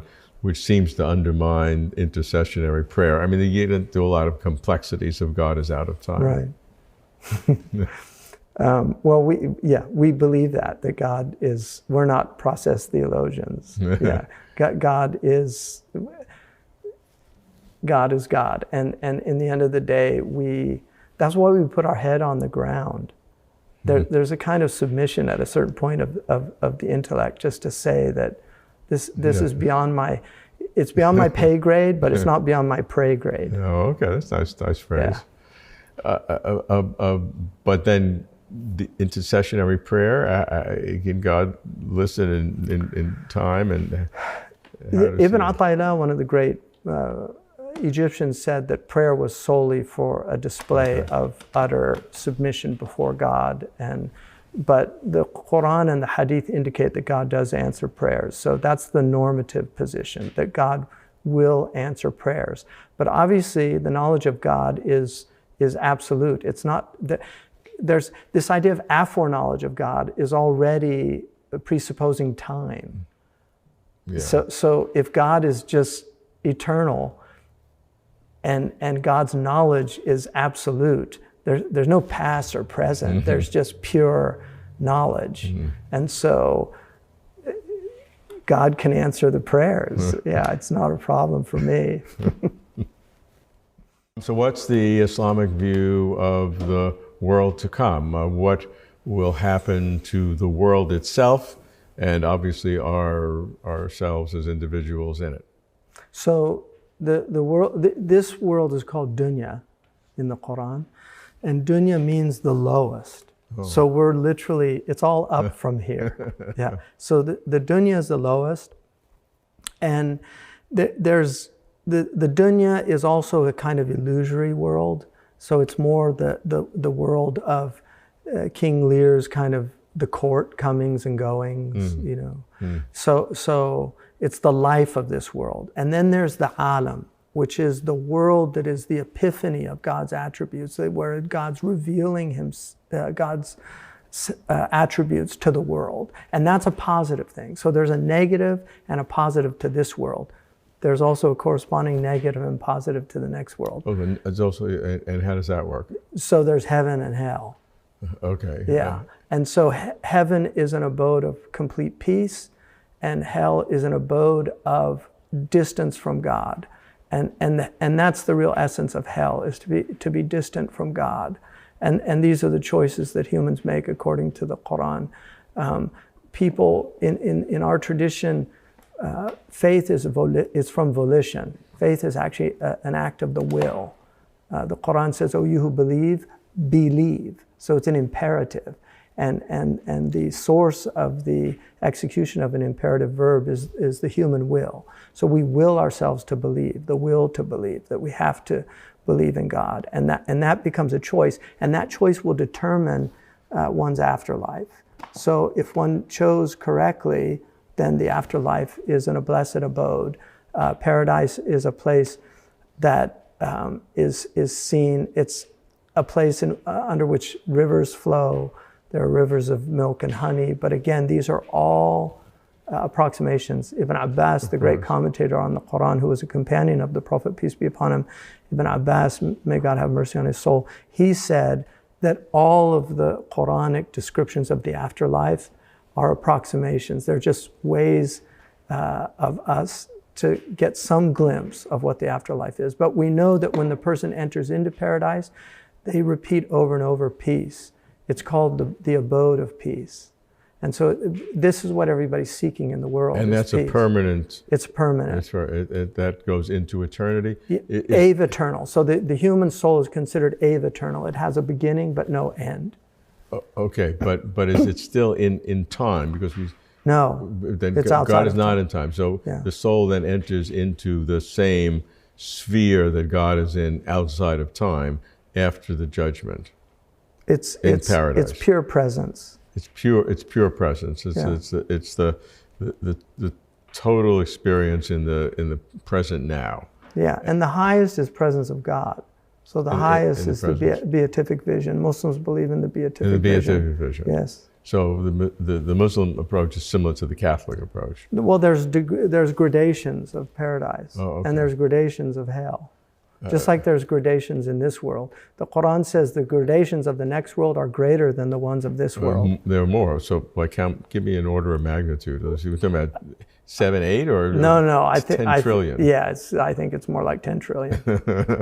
I mean, okay. Well, that's good. But look, you're closer than I am, I think. So that's good. It's good to know the order of magnitude. Yeah. And so, and can you make transitions after that, or once you got one of your? No. You can make transitions, and that's why praying for the dead is so important here, because praying for the dead helps the dead. There's a beautiful poem by Martin Lings about praying for the dead, and he goes through each religion how they all pray for the dead, and then he says, can these and these and these be wrong? You know, why do we pray for the dead? In Purgatorio. If you remember the people on each of the terraces, they say, tell them to remember us when they go back. You know, they're begging him to have them pray because it will help them in their afterlife. So we do intercede for the dead. We pray for the dead. And that's why we say, peace be upon him, God have mercy on his soul. We don't mention dead people without praying for them. Muslims, devout Muslims will always say, like if I mention Imam al-Ghazali, I should really say, Rahimuhu Allah, may God have mercy on his soul. So it doesn't have to be an exalted dead person. No, like any dead Muslim. Any dead Muslim. Yeah. Would you say that for a non-Muslim if they died? I mean, we wouldn't. It's like the Catholics, the traditional Catholicism. We pray for our dead, but we can ask that God give them the best of what he gives the people in their faith. And at this time when the soul is into this atemporal space with God or in hell and all these gradations, does the earth still exist? And does the physical world still exist, or that's all blown away? The earth is recreated. It's recreated? It's recreated, and it testifies against anyone who polluted it or oppressed it. And what's on it? God actually gives it the ability to speak. The earth will yes, speak? The earth will speak. Our hands will speak. Our tongues will speak. The eyes will speak. The eye will say, he made me look at this. The ear will say, he made me listen to this. Wow. The tongue will say, he made me say this. Right. The hands will say, he made me do this. Because they don't want to go to... They're blaming the soul. Because they don't want to go to hell. Oh. Like, what did they do to deserve that? Right. So they're... That's a good point. Yeah. So the earth is raised up. Animals are raised up. Any animal that was wronged will have every dog has its day. I mean, in Islam, that's actually true. How deep does that go? Does it go to flies and mosquitoes? No, I don't think so. I think it's the sentient beings. Yeah. And so at some point there's a cutoff. There must be. I mean, I can't say for certain because there's nothing definitive in our tradition, but I would think logically. Yeah, so a pet that I had as a child. Yeah, pet. If you abuse the pet, it will have its day. Yeah. Yeah. And testify against me. Yeah. Okay, but at that time, will there still be recreation of people on Earth, or will the Earth be barren? No, the Earth it won't. Okay, so once it's done, it's done. It doesn't recreate. No. There's no other worlds and other. The Prophet ﷺ, peace be upon him, he said that the afterlife to this world is like this world is like a small iron ring in the midst of a vast desert. Yeah. So the dimensions of the next world are much greater than this world. So this is called the mulk, which is God's dominion. But then above this, there's a dimension called the malakut, and then the jabarut, divine presence. So there's different dimensions. And when you say this world, you don't mean just this earth, you mean this whole everything, cosmos. the empirical world, the whole universe. This is all called a mulk. So like this heaven is called the heaven of the dunya. There are other heavens above it. Yeah, above it, metaphorically. Yeah, of course. What about the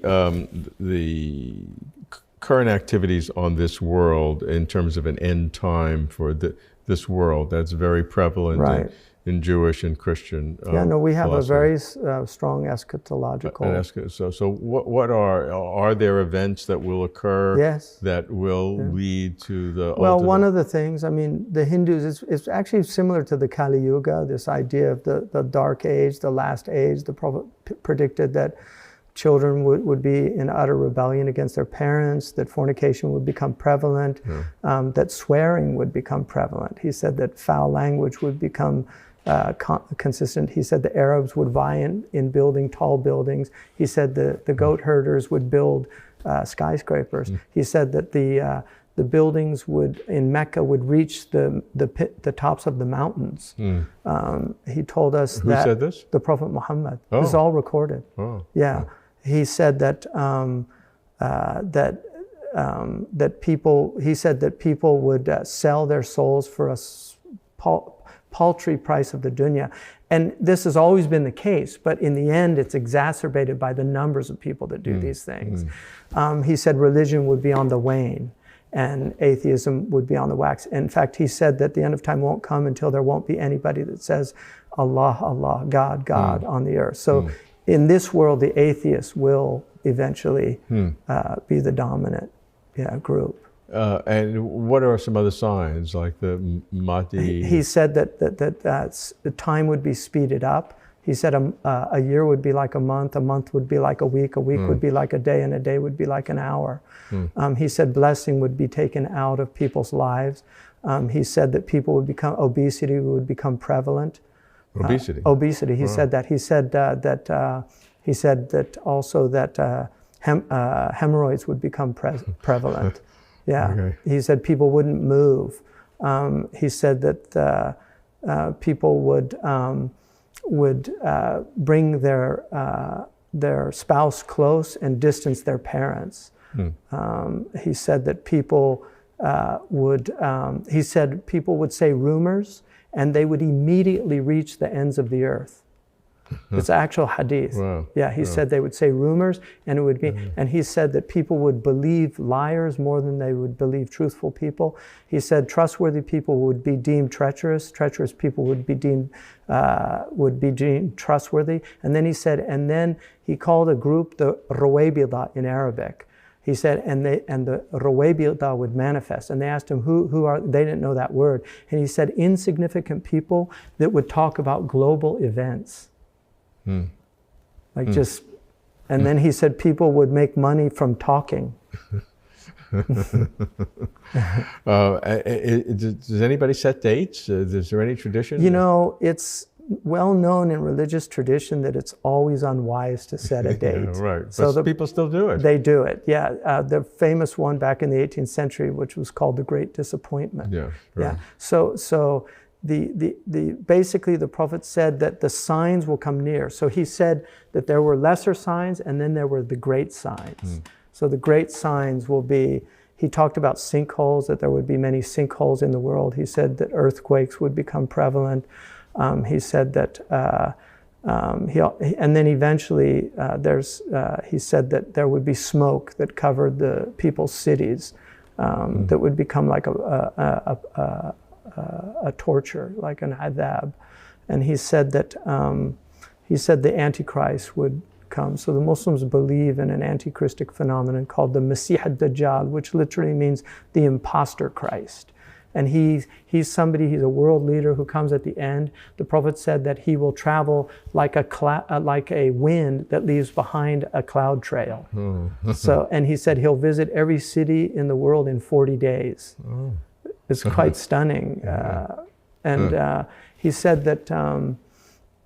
that he would have mountains of wheat. He could command the clouds to form and rain to fall. So he could just command the sky. So he'd have all these powers, and that's why the Muslims are told not to give any consideration towards the latter days of miracles, because there would be so many miracles in the latter days that traditional peoples would see as miracles that just become common experience for, like talking to somebody on a. He also said that people would talk they would leave their families, and on their sides would be things that would enable them to talk to their families. It's a hadith. I'm not making this up. Wow. Yeah.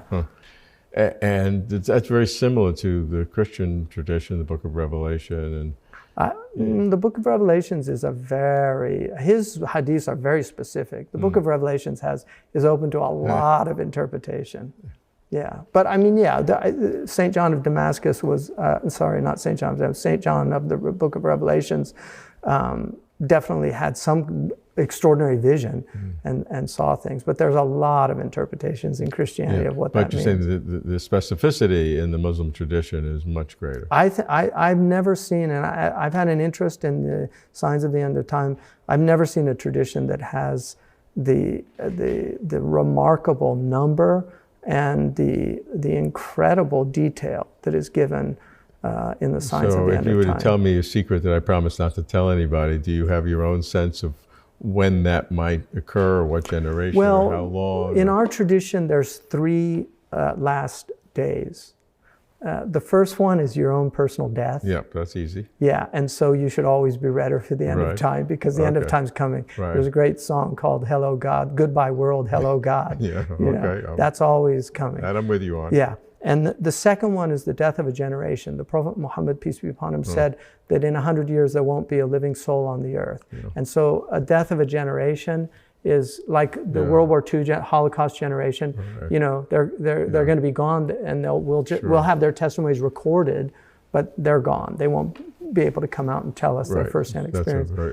And then you have the end of time, the end of the age, which there's massive earth disruption. The Prophet ﷺ, the way it's described in the Quran, is going to be like one of these terrible apocalyptic films where everybody's running to and fro. Also, the Prophet said that people would run to and fro all over the world, and he said that the pen would become prevalent, which is very unusual for an illiterate society, because the Arabs were illiterate. But he said everybody would have pens. And so do Muslim scholars or speculators think that, you know, it could be our age, or the next 100 years, or 1,000 years, or a million years? Ibn Khaldun, the great historian, said that one of the faults of the Sufis is they always predict the end of time. It's never a good thing. But what we know is it's 1,400 years closer than it was when the Prophet told us it was near. Hamza, one of the things we hear about all the time in the common vernacular is get to know God. How do you know God? But from a philosophical point of view, so-called what's called theological anthropology, to really understand the process, what are the components of the pieces to answer that question in a philosophical manner? How can we know God? Right. So, Bismillah, the Islamic tradition recognizes 4 main vehicles to knowledge of God. One is pure reason. The other is the data of the senses that aid reason, and then experience, especially mystical experience, and finally revelation itself. So these are the fundamental means by which a human being can come to know God. So the idea, pure reason would be the a priori knowledge that we begin to explore. For instance, we ask the question, why is there something rather than... I've heard of that question. Yeah, nothing. That's a big one. And then also time itself, the concept of time, movement, change, all of these things. Also in metaphysics, the really big questions of the one and the many. You know, the idea of the being itself, because being is something that we live in, like the fish that might not be aware of the water. Right. You know, so many of us don't really contemplate being itself, and so metaphysics becomes the examination of being itself, not particularized being, but the very phenomenon of being itself. And then, is there something beyond being? So I think that there are different ways, obviously. I mean, there's the famous 5 ways of Aquinas, which obviously come largely from Aristotle, but also from the influence of Avicenna on Aquinas. The Muslims really focused on the Kalam cosmological argument, the idea of asserting that there could not be an infinite regress, that an actual infinity was impossible, that there must be a beginning, and if there was a beginning, who tipped the scales? If you have the scales of nothing and nothing, and then now there's something, who tipped that scale, and so the preponderance of that scale then is Yeah, left so the to first God. category, in essence, you don't need sense data for. I mean, you just need to be in the world, yeah, to think privately. about, yeah. Okay. And then sense data is that we are surrounded by things. There's clearly design in the world. I mean, evolution has an explanation for that, which challenges many believers, but essentially we can see that there is design. There's a wonderful poem by Robert Frost, Accidentally on Purpose, which looks at that idea of just things move towards design. I mean, we can clearly see that our bodies have functions and purpose. And so looking at that, reflecting, the great theologian Imam al-Ghazali, God have mercy on his soul, he said that if somebody really wants to know God, they should study anatomy and physiology. And people do have that experience. Some people, the opposite, they'll say, oh, the eye is not really designed that well. I had a physiology professor that said that, you know. But there's also divinely engineered obsolescence. I mean, there's just falling into old age. I mean, this is part of God's plan for us. And then mystical experience is very powerful. I've had those experiences. Not everybody has them, but people do have them. People have dreams. People have profound experience of oneness. People experience God. A great example of that is the wonderful philosopher Edith Stein, who was an atheist. She was raised in a Jewish family, but she became an atheist, and she had a mystical experience in a cathedral in Cologne, and then she read Saint Teresa de Avila's biography. And she said she read it all night, and by the morning she was a believer. So what is that? And then there's an experience of meeting a saint. And you know, I feel like I've had that experience. Saintly people are very powerful. You can feel the spiritual presence. And finally, revelation. And revelation comes with its own proofs, in essence. I think one of the great proofs of the Old Testament is the Jewish story itself. Like how God chose this small group from, you know, I mean, they were in the Sinai desert. They could have just disappeared, and yet today they're here, and they're also they're people of great intellect and people of great study. I mean, all the Nobel Prize winners. I mean, for me, I think the Jewish community is a proof of God because of just the fact that they're designated in this book as having this kind of special ontological status amongst humanity. And we see the extraordinary influence. Yeah, as you know, each of these categories can be subject to critique. And, absolutely. And have different interpretation. My own sense, to speak personally, just as between you and I, nobody else is Between watching. me, yeah. I would be most suspicious if in my case, with number 3, if I had an experience or I had a dream, which I haven't. I mean, I've had a lot of dreams, some of which I thought meant anything, and I can honestly say that not a single dream in my life has ever meant anything in reality. Okay. One time I thought it might, and it didn't. So, but if it did, and if I did have an experience, maybe it's my problem, I wouldn't trust it. Because I would like to believe. I would like to be a believer. Yeah, I'm not running from it, and then suddenly I have to be pulled There's into verses in the Quran that say that those who don't believe would like to be believers. Yeah. Well, not everybody. Not everybody. But a lot. But I'll put myself in that category. I would like to be. I think that you just haven't realized that you are a believer, because I think your obsession with this. Obsession is a good word. Yeah, with this search for the truth. Yes. But moving closer to the truth. I think closer to truth, not the to truth. Yeah, okay, no, good point. Yeah, no definite article. Yeah, right. Yeah, but I think that search.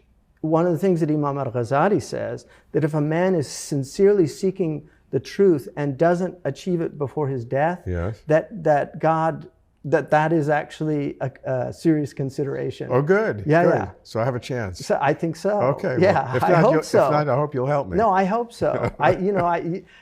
Yeah, I mean, I think we can't, there's so many human experiences that cannot be taken, only God can really assess them. yeah, I mean, that's good. people that, if I was born into a family with a mother who's addicted to crack cocaine and I'm abused as a child my whole life, I mean, am I going to have a good opinion of the world or of God? I mean, these are tough things to understand, that, you know, the mystery of iniquity. And it's a great mystery. Yeah. So anyway, as I said, I would like to believe. I wouldn't trust my own feelings, but you know, we'll see. And there's a lot of delusional people. Yeah, sure. Yeah, Imam al-Ghazali says some of the most delusional people are the mystics.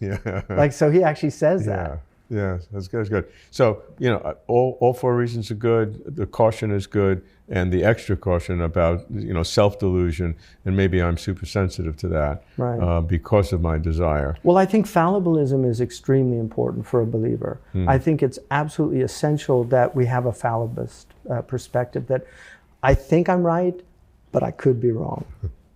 Hamza, in the early days of Closer to Truth, I had the privilege to spend really 2 days with Alvin Flanagan.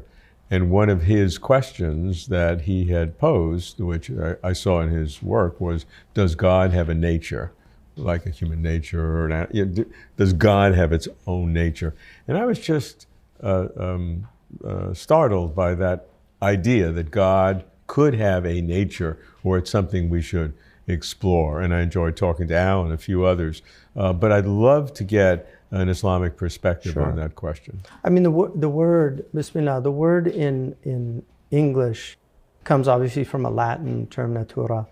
And the idea has something to do with birthing, and same with the Greek, physis. You know, it's the idea of coming into being or being born. So using it in that way, obviously, we would reject that. But the idea of nature, and I think it is used in Christian theology as indicating the essence. It's also one of the meanings of the word in English. So from that point of view, definitely, we would believe that God has an essential nature. The essence of God for the Muslims is unknowable, that only God knows God's own essence. But we understand God as having an essence, but also acts and attributes. So the acts are both, there are eternal and uncreated, and then created acts also. And then we believe that that God has these attributes, and many of them obviously are mentioned in the Quran, and some are withheld from us. I think the Old Testament and the New Testament also have attributes of God. The essential attribute is mercy, according to our tradition. That is the essential attribute of God. And in fact, there's a famous hadith of the Prophet ﷺ, peace be upon him, that he's speaking on behalf of God, not from the Quran. And he says that God says, I have derived the womb, which in Arabic and Hebrew also rahim, in Arabic it's rahim. I have derived from the womb from my name, the merciful, which is Rahman. And so anyone who severs the womb is severed from my mercy. In other words, kinship bonds and maintaining them and having compassion for people. And the fundamental kinship bond is that holds us all together is that we are all children of Adam and Eve. And so you're my brother, you're a distant brother, but you're my brother in humanity. And that's why Imam Ali said that everyone is either a brother in religion or a peer in this created fraternity. So that's really important. So God wants us to express his attributes in the world. And so like showing mercy. But there's also the attribute of vengeance, that God does take vengeance for wrongs that are done that are not repented of. And so that's part of God's nature also, is that God takes revenge. And so God is a majestic creator, but he's also a beautiful creator. And these aren't mutually contradictory. The primary word you use is merciful as the primary essence. I think in Christian philosophy it would probably be love. Love, yeah, and they're how related. do those articulate? Obviously they do articulate together, but to privilege mercy over love, what does that connote? Well, I think, yeah, mercy is, I mean, one of the meanings of it, if you look in Latin, is the idea of grace has the same root meaning. Yeah. And so it's really about grace. Mercy is showing, it's obviously, I think it emanates out of, it has to emanate out of a kind of love. I mean, God has a love for his creation, which is universal, and then there's a specific love, the love of the righteous. So there are many verses in the Quran, God does not love the wrongdoers. That's in the specific love of God. But creation itself is obviously, I mean, God loved his creation. Yeah, and there are arguments, some philosophers said that God had no choice but to create. It wasn't like God had to make a decision, but God was sort of, I don't know if forced is the right word, but it was the only way it could be, is that God created. Yeah, we wouldn't accept that, because there's nothing that compels God outside of himself. But the effulgence, this idea of what's called fadl, the bounty of God, that it's part of God's nature to express that bounty. The reason when I first heard planning this idea about God having a nature, it just seemed to, I don't know, lower God, and the idea of God being beyond being, and you can't even use any characterization of God, and nature seemed to undercut that in some way. Yeah. But I guess, I got used to it. I mean, well, also, I mean, languages, when we talk about God, we're ultimately stuck with human language. For instance, just gendering. Like, Muslims do not believe God has a gender, and yet in the English language, we're tend to forced to use one of two genders. Yeah. And it makes it, it would just be, make it impersonal. Yeah, and it is for something that doesn't have reason. Yeah. So it would be right. That'd be it would be unacceptable, inappropriate. Yeah. What I try to do is try to use the word God, double God. So if I had to say, if God wanted to do something, then God, rather than that's what he. I try to do. I'm trying to get out of gendered language, but it's not easy. No, and it's slightly awkward English. Yeah, it is awkward English. And Dr. Thomas Cleary translated the Quran without any gender with God, and I think he did a really extraordinary job. That's good. Yeah. Hamza, there are many questions we can ask about God, and one of the most profound to me is God necessary? Now, we're using the word necessary in its philosophical sense, not in its common connotation, because commonly we say, sure, God's necessary, or there wouldn't be a world. We need God. Right. That's not what it means. It means is to the degree that under different structures or different states of affairs of all reality, is there a possibility God could not exist? And certainly from the Judeo-Christian tradition, the classical one, that God is necessary. But what do we mean by necessary?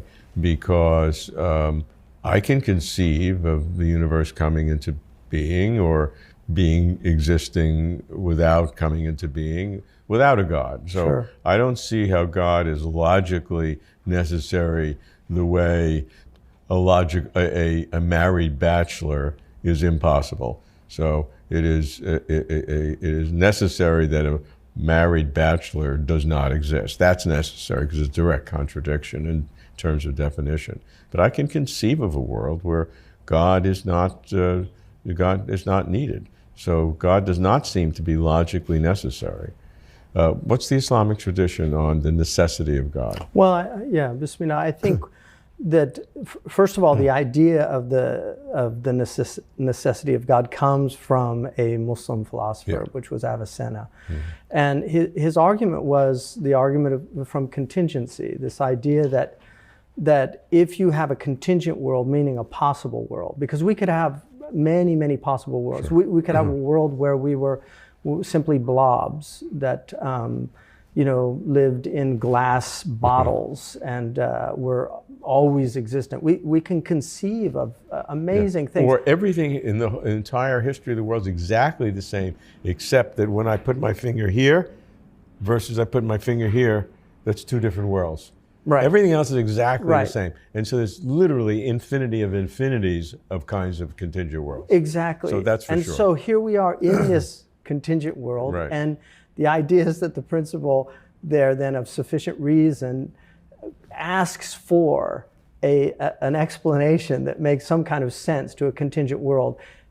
Avicenna's solution to that was there must be then a necessary being that has aseity, this idea that there's no explanation for that reality's existence. Aseity meaning that the entity in itself has all the requirements for existing. Self-sustaining, does not need anything, is incomplete. One of our definitions of God is the one that is independent of all things, and yet all things are dependent upon that God. And the essence is existence. Essence is the existence. Is not a predicate that explains it. Exactly, because then it would come out, the accidents or the attributes then would come out of the essence, and then you get into all these theological problems. So that is essentially, I think, the traditional view, but conceivability is one of the phenomena of the human mind. I mean, the fact that we can conceive of all these things.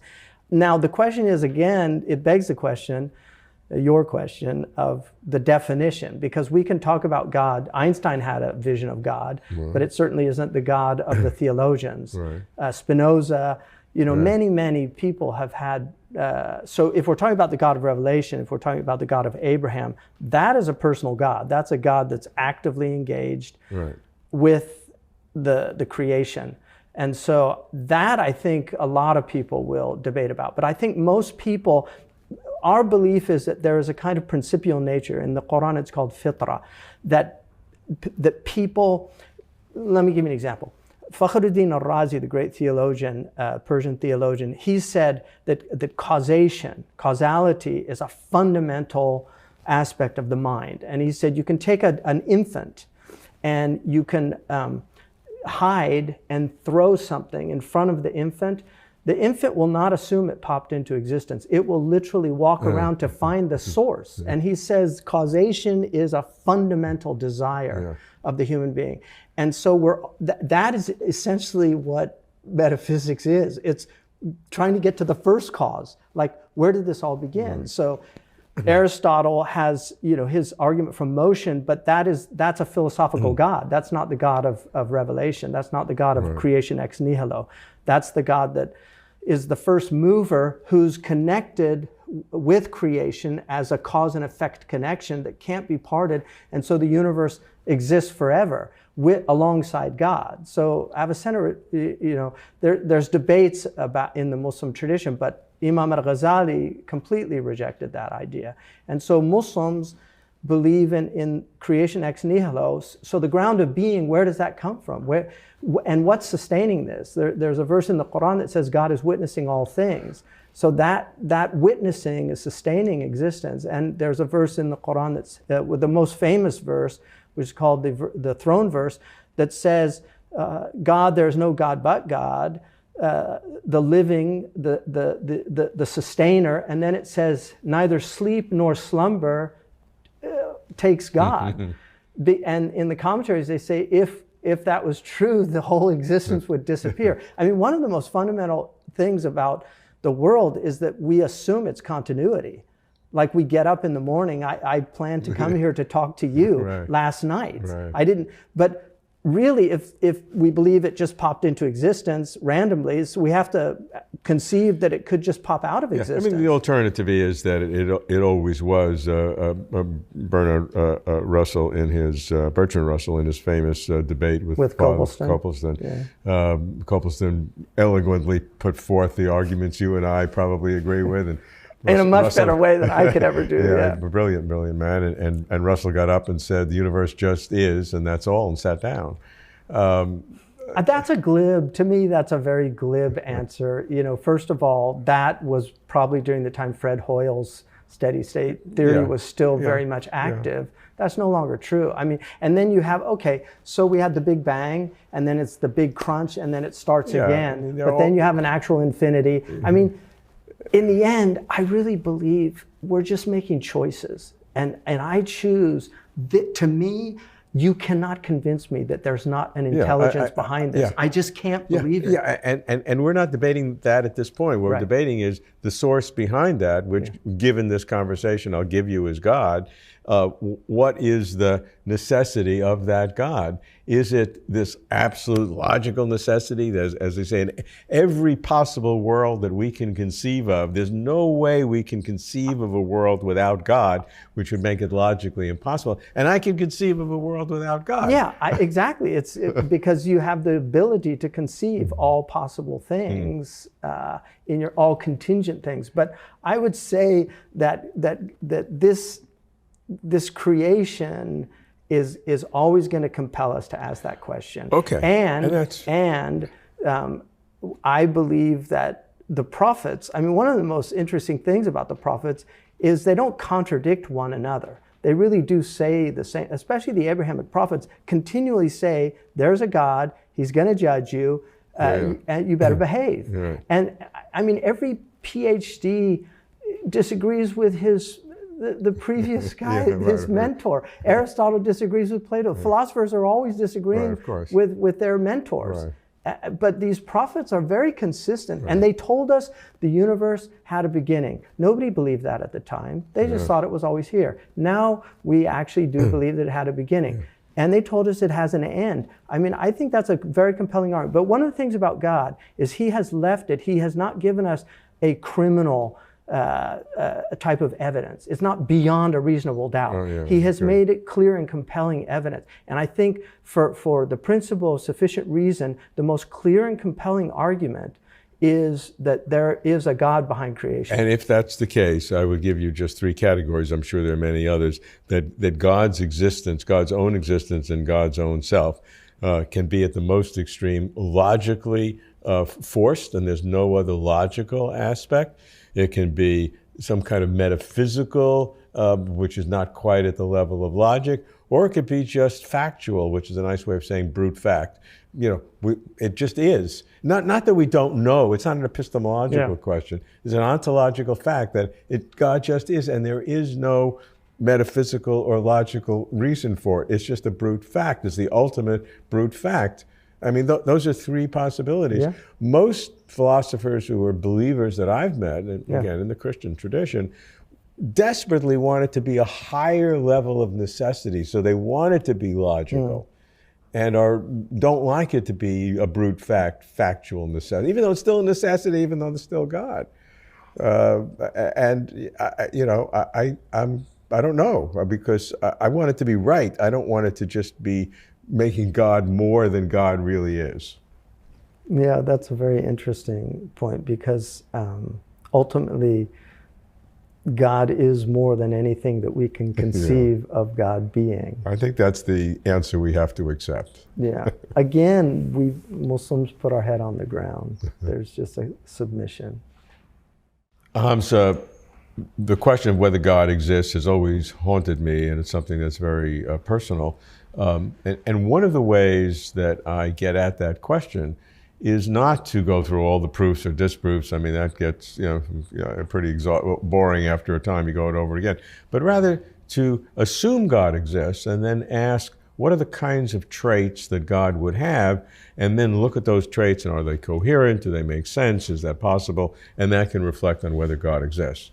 Now, one of the classical traits of God that you read about that is accepted today to some degree, but was highlighted during the high flourishing in the Middle Ages, is that God is simple. Right. And simple means that God has no parts, and that every one of God's characteristics are not not the way they sound, but in reality are the same. So God's power, omnipotence, and God's knowledge, omniscience, are actually the same thing. Right. And we just have to separate them.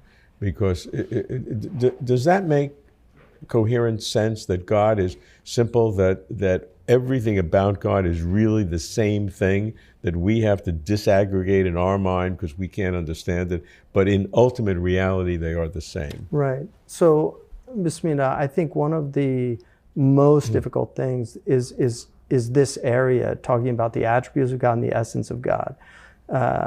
So in the Mu'tazilite tradition, they were the same, and the Catholics actually took that, this idea that the essence and the attributes, Right. there's no distinction.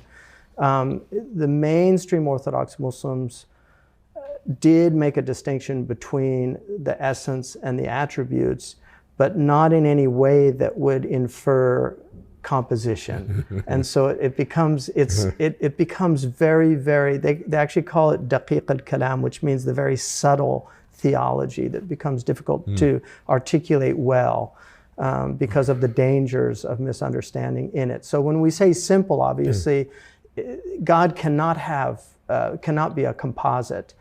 Because one, that would end up with a kind of actual infinity, parts being greater than the wholes if it's infinite. Where the parts come from. Right, where the parts come from. And then space, the idea of being somehow the part is contained in some kind of space. So what's interesting is that the Christians also believe that God is simple. A lot of people don't know that because they think of the personas, right? The persons, the three persons of God the Father, God the Son, and the Holy Ghost. Or the Holy Spirit. But Aquinas is very clear on the simplicity of God, that God does not have any composite. And so the persona, I mean, it's interesting they chose the word persona in the scholastic tradition, which means mask. You know, it's something. So Meister Eckhart argues that the Godhead is absolute simple infinity. So I think the word simple is a problematic word too because of what it evokes so it has a connotation to it. Yeah. Sure, but yeah, we say he's غير مركب, that there's no parts, nor are there different persons. The hypostasis is denied in the Islamic tradition, the idea of a trinity. And the Jewish tradition. And the Jewish tradition, yeah. I mean, the Jewish theologians and the Muslim theologians really were in concert on a lot of things. And in fact, George Kohler, the Jewish theologian who ran the Boston Seminary, said that the Christians were only half proselytes of the Noahidic tradition, whereas the Muslims were full proselytes, preparing the world for the coming of the Messiah. And that was the classical Jewish position. Yeah, that's right. Yeah, that's right. In the Christian tradition today, I would say the majority of serious Christian philosophers reject the idea that God was simple as a scholastic tradition. There are a few traditionalists who maintain that. And I think they get to that similarly to what you described, that the essence and the attributes are different, but that does not imply that there are parts. Right. Which, you know, is hard to exactly. deal with. And that's why the Mu'tazilites said that the Ash'ari and the Maturidi were actually making more than one God by doing that. Oh, that's interesting. Yeah, so they did see that problem, but I think semantically, if you can get your head around it, the idea of the attribute is established in the essence, but yet it has a distinction as an attribute, but it doesn't negate the simplicity of God. And you know, to take it back where I started from, now that we've sort of agreed with that, and I you know, if I'm going to believe in God, that the explanation you've given would be the way, I'd say, yeah, if I have to make a choice, I'll probably go follow your trail. Oh, great. But you're a convert. But now that I reflect back on it, does that make sense? Does it make sense to say that something that has no parts whatsoever can do anything that's differentiable? Because how do you get something that's differentiable out of something that has no parts? Well, I think you know, if we think of consciousness as not having parts, and yet we can have different ideas in our consciousness. But I can see, even if consciousness has some non-physical component, the parts are coming through the parts of the brain, and that I know really well. Yeah, that's hardware. But I mean, but we don't. If we assume that consciousness is immaterial, There's something, I would give you something about consciousness that may be immaterial, but the specificity of what we see, like the ability to know that I can phenomenologically see a red is consciousness, but the fact that I see a red rather than a green, all of that is also even in modern physics, I mean, if the veils were lifted, we would see the field. Yeah, right. And in some ways it would it would be a type of simplicity, and yet there's all these differentiations within the field. Yeah. So I mean, this is again, whether God is simple and how that works is a deep probe of what you understand God to be, and reflects on whether such a being really exists. So I think, the fundamental truth of our God is that God is absolutely one, which is Tawheed, and that one is pure unity. So there's no composition, there's no persons, there's no other gods beside that one true living God, and that is unique. Hamza, to discern the relationship between God and time, to me, is one of the deepest probes of God and of time. And I want to begin by telling you an observation that I had, which really made a profound impact on me as I began to understand this question. There were two individuals, both of whom have passed subsequently, who I greatly admired, both in the UK, both distinguished PhDs in physics, both strong believers in Christianity and the Anglican tradition. You couldn't pick out two people who on their surface were more similar in their background, their commitment to their faith, and their deep intellectual desire to know God. That's the background, the premise. On the question of God and time, they were diametrically opposite. One believed that God was not in time, was timeless, and so existed totally outside of time. And the other believed that that was impossible, and that God was in time, but God was everlasting, without beginning and without end, but God was in time. And on that point, they were intellectual enemies, whereas everything else, they were exactly the same. Amazing. And that struck me. So in the Islamic tradition, has that been a point of dispute of how God relates to time? Not really. I think that the Muslim, obviously time is an extraordinary experience. We're all experiencing it. We're in it, and it's movement, and it's the measure of movement, and creation is constantly changing, and yet has this extraordinary sameness, like the fact that Central Park is Central Park. It goes through its seasons. We walk through it. That statue's there, and yet time, those statues, are getting older, and things begin to fade, and buildings need renovation. So change is happening all around us. God does not change. There's nothing. God is absolute, and so God cannot be in time by the very nature of God, because God is the creator of time and space. God is not in time or space. And I think that's probably one of the most difficult things for us to get our heads around, because we exist in time. And okay, why did God create the world 14 billion years ago? Why didn't he do it 20 billion years ago? But that's already assuming somehow that God is in time. And so creating time is what God has done. And so we have to experience time.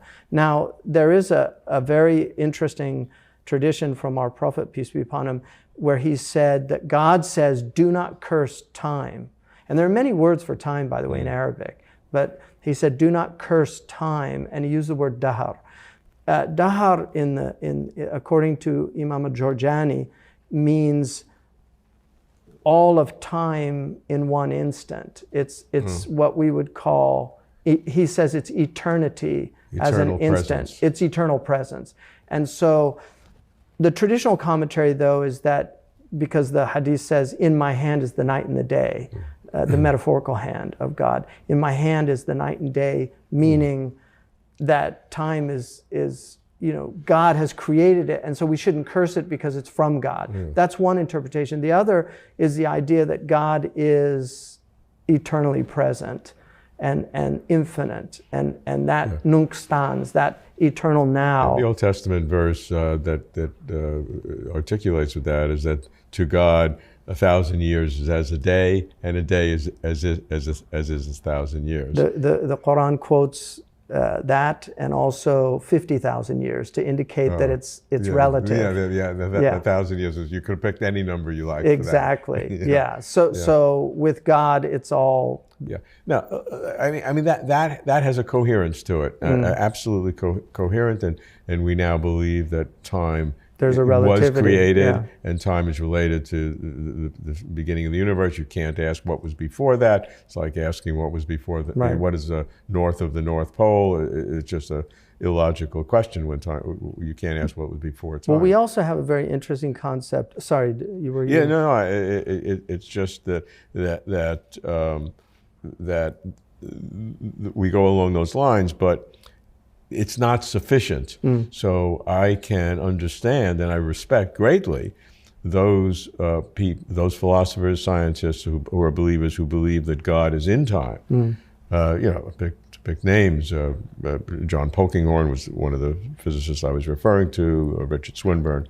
And part of the reason for that, I think, is to maintain God as a personal God in a real sense, as opposed to a kind of a tortuous philosophical sense that God from all eternity in this enormous presence, this single instant of knowing all time in one enormous present, that God is sort of knew from all eternity what you, Hamza, are going to pray for on March 10th, 2023, and he knew that from all eternity. He knew that, and he knew how he would answer your prayer at that point. I mean, it gets tortuous. Well, that was Nietzsche's. I think Nietzsche had the eternal reoccurrence was kind of, if that was true, realizing that there was this kind of eternal reoccurrence of life, because all of your moments in life would always be present.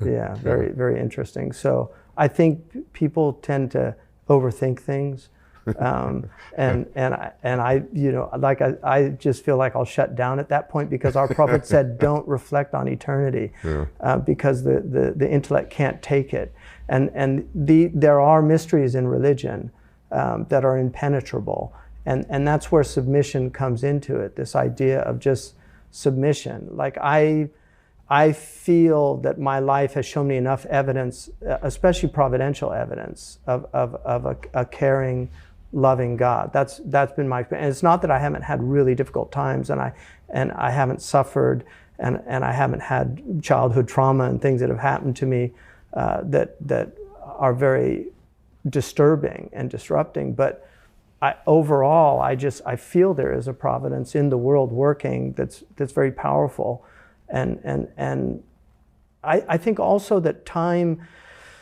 One of the things that time expands and contracts for us. Like I know we have this concept of barakah, blessing in time, so that lives can have much more time than other lives. We both know that one of the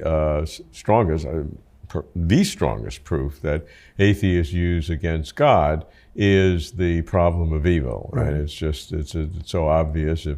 If you pose a God that is all powerful and all good, how can you account for evil?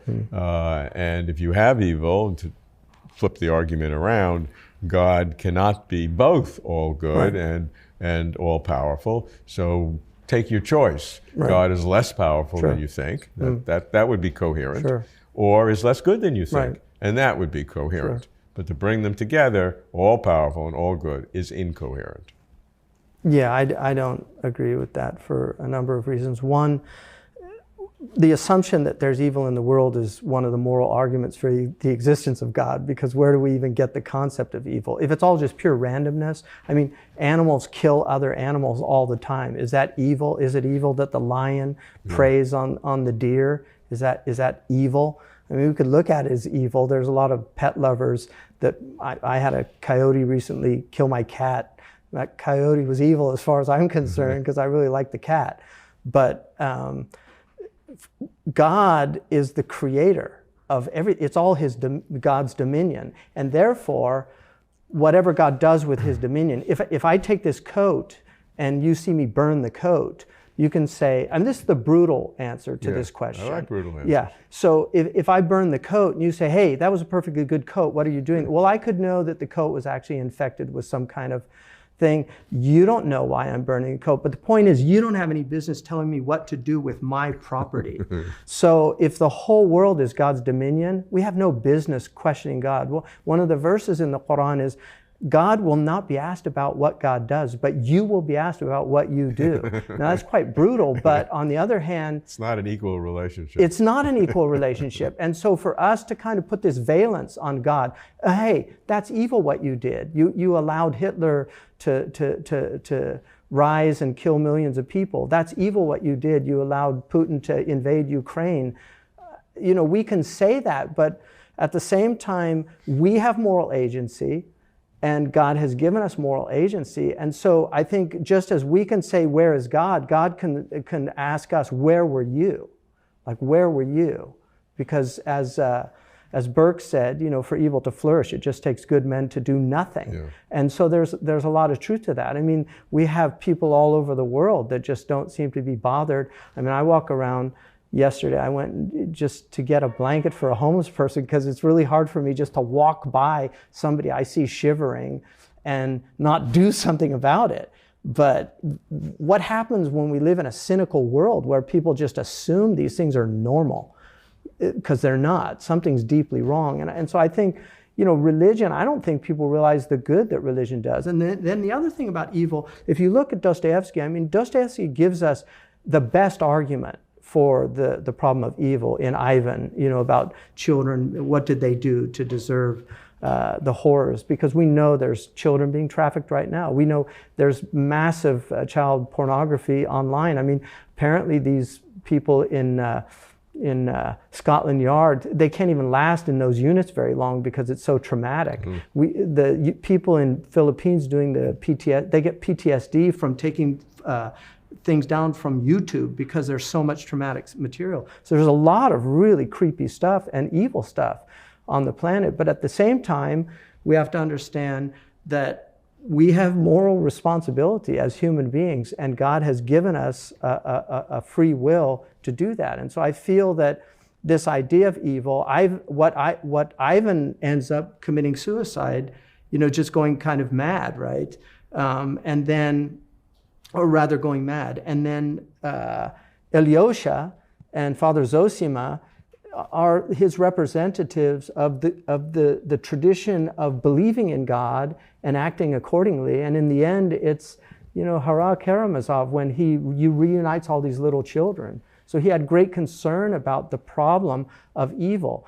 Another example is Henri de Lubac, who uses Nietzsche and Dostoevsky as the two quote-unquote prophets of the modern age, and he shows how one gives us an example of coming to terms with the evil in the world by believing in God and working to reduce that, mitigate it, and the other is Nietzsche, who tells us we have to become gods. Look, I appreciate that, but let's look at it from God's perspective. The Muslim tradition, and I assume you believe, that God created the universe and had conscious knowledge of and knows everything what the universe will be.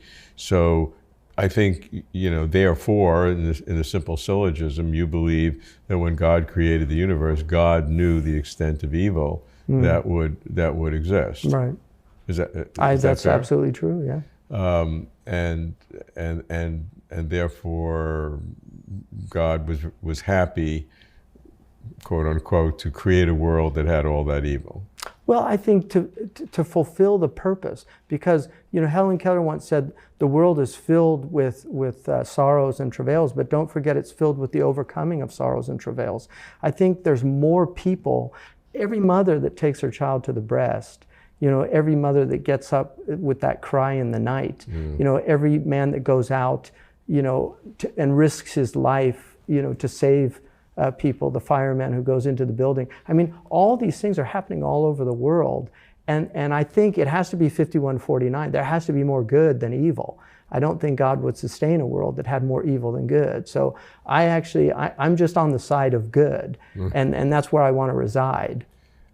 Yeah, and certainly that's legitimate, but the question is, why is there the 49? I mean, could you create a world, could God have created a world? God had a choice in creating God worlds. did create a world without evil. It's called paradise. Yeah, but didn't put us in there. Right? Not yet. Not yet. Right. Yeah, but that's the patience here, and the gratitude and the virtue of participation in being, couldn't put us in right away. Well, and avoid the. Then we wouldn't have known. We would just be there. We wouldn't have known what. I mean, one of the things about human beings is the incredible ingratitude that human beings display. And one of the things in the Quran, the devil swears an oath, I will lead them all astray except your sincere servants. And you will see that the majority of them are not grateful. And so there's this desire to remove gratitude from the human being. Like, I feel grateful. I genuinely feel grateful. And I always wonder about atheists. Like, how, if you had the sunrise or the sunset once a year, every human being would go out there to watch it every year. It would be this amazing display. One of the reasons but people see it every day and it's no big deal. One of the reasons I believe that there's so much atheism in the modern world is that artificial light has just completely obliterated the heavens. When I lived in the Sahara, many nights I was in tears just looking at the stars. And the Bible reminds us that the heavens declare your glory. You see those stars, and Plato said that God put the order of the stars in the heavens so that we might see them, reflect on them, and desire to bring that order down, as above, so below. So I just feel like people, if they would wake up to reality, if they would wake up to reality. I mean, I don't think we do enough as even with all the evil in the world. Yeah, it's horrible, and I think I could make a great argument for why religion's horrible. I think I could make a great argument for that. I could help you with that. Yeah. So, but I could make an argument that without religion, it's a lot more horrible. Hamza, of all the Christian philosophers that I have spoken to, all but one, to my recollection, would vehemently fight with me when I would say, is God all-powerful? Is God all-knowledgeable? Is there evil in the world? Yes, you believe in God. Then God created evil. I mean, I'm trying to be a very simple approach to it. And I'd get fights back and never make any progress. There was one who was different from that, who said that there's no way to get out of that God created evil, and went through the process. Right. I really don't know the Islamic view of whether God created evil. Bismillah. So Muslims believe that there's something called the qadar, which is traditionally translated as fate, destiny, but the root meaning of it is the idea of measuring something out. So there's an idea that God has measured everything out. He's given us enough rope to save us or hang us. And so moral evil is a result of the sinfulness of human beings. So what comes from that? And there's also an understanding that a lot of natural evils are either one of two things, that God is, there's a punishment that could be involved. It's not for us to decide, but it could be a punishment, or it could be an elevation in rank, and to take martyrs amongst them. For instance, our Prophet said that anybody that dies from a house collapsing on him is a martyr. It's a martyr's death, so they go straight to heaven. So all the people that died in the earthquake by their houses collapsing on them, they're considered martyrs. And also dying of sudden death is a martyr's death, like in a car accident, falling from your animal. Dying from like a stomach cancer or something like that is a martyr's death. So there are many deaths, the Prophet said, that are martyr's deaths because of the intensity of the death, and also the lack of time that sometimes that people have to make amends and do these things. So I think we believe that God created everything, but we don't attribute evil to God as a kind of just appropriateness. So we have a formula that the Prophet gave us that said all of good is in your presence and evil is not attributed to you. But we believe that evil is part of God's creation. God obviously created the evil in the world by allowing it to happen if it's moral evil, and then by the events of natural evil that are clearly created by God. Yeah, so on the moral evil, God certainly allows it, because if you believe in God and it's happening, then it's obvious that God allows it if you still want to believe in God. But you roll it back to say, when God created the universe, did God know that evil would occur? Absolutely. Yeah, Absolutely. I mean, so-called open theology. Sure.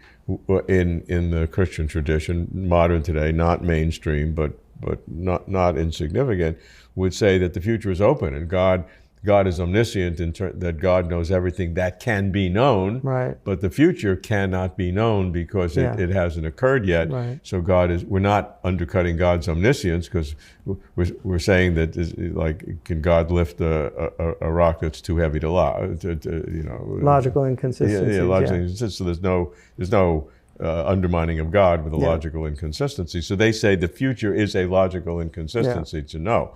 So that's a coherent explanation. Right. It may not be satisfying to you, but it's a lot, or to anyone. But it's a logical consideration. Well, there's a famous saint in Turkey who had his students, and he wanted to appoint somebody to follow him. So he asked all his students to reflect that night on what they would remove from the world if they could. And so the next day he comes, and the first one says, "I'd get rid of murder because it's the worst thing." And the next one says, "I'd get rid of alcohol because it's the source of so much evil. I'd get rid of adultery. I'd get rid of..." They all giving their things they'd take out of the world. And it got to the Saint Marquez Effendi, and he said, "I would not take anything out of a world that God created for its purposes." And so that's just, I think, a very Muslim view of things, that there are wisdoms and God knows why. And there's a theodicy of the grand scheme of things, right? That we just don't know. But God does bring good out of evil, and then evil serves its purposes in that people rise up and oppose it, that people bear the burdens of oppression, and still maintain faith in God. There's a wonderful, it's not a true hadith, but I like it anyway, that says anybody who reaches 80 years of age still believing in God is forgiven. So well, I got a couple to go, so I'm almost there. Yeah, but I think the idea, if you live long enough, you're going to see a lot of very troubling things. That's a great one. I like that. Yeah, even if it's not true, if it's not a real one, but I'll quote you. Yeah, no, that's very good. But the overarching point, though, is that either God knew or didn't know the amount of evil in the world when God created the universe. I mean, and once you reach that nodal point, you have to make a choice. Yeah, and one of the things that I find really interesting, like I've been in a lot of places in the world, and the people I've seen that suffer the most often have the most profound belief in God. And the people that sit around with their kind of wine, cheese, and crackers discussing evil, and why I don't believe in God, they actually very often have wonderful lives. And so there's kind of an irony in that. Yeah, that is true. That is true. I'm not sure that gives an answer to the question. Yeah. I mean, it's kind of a sociological observation. Yeah, and it's fair. It's a fair one. I just think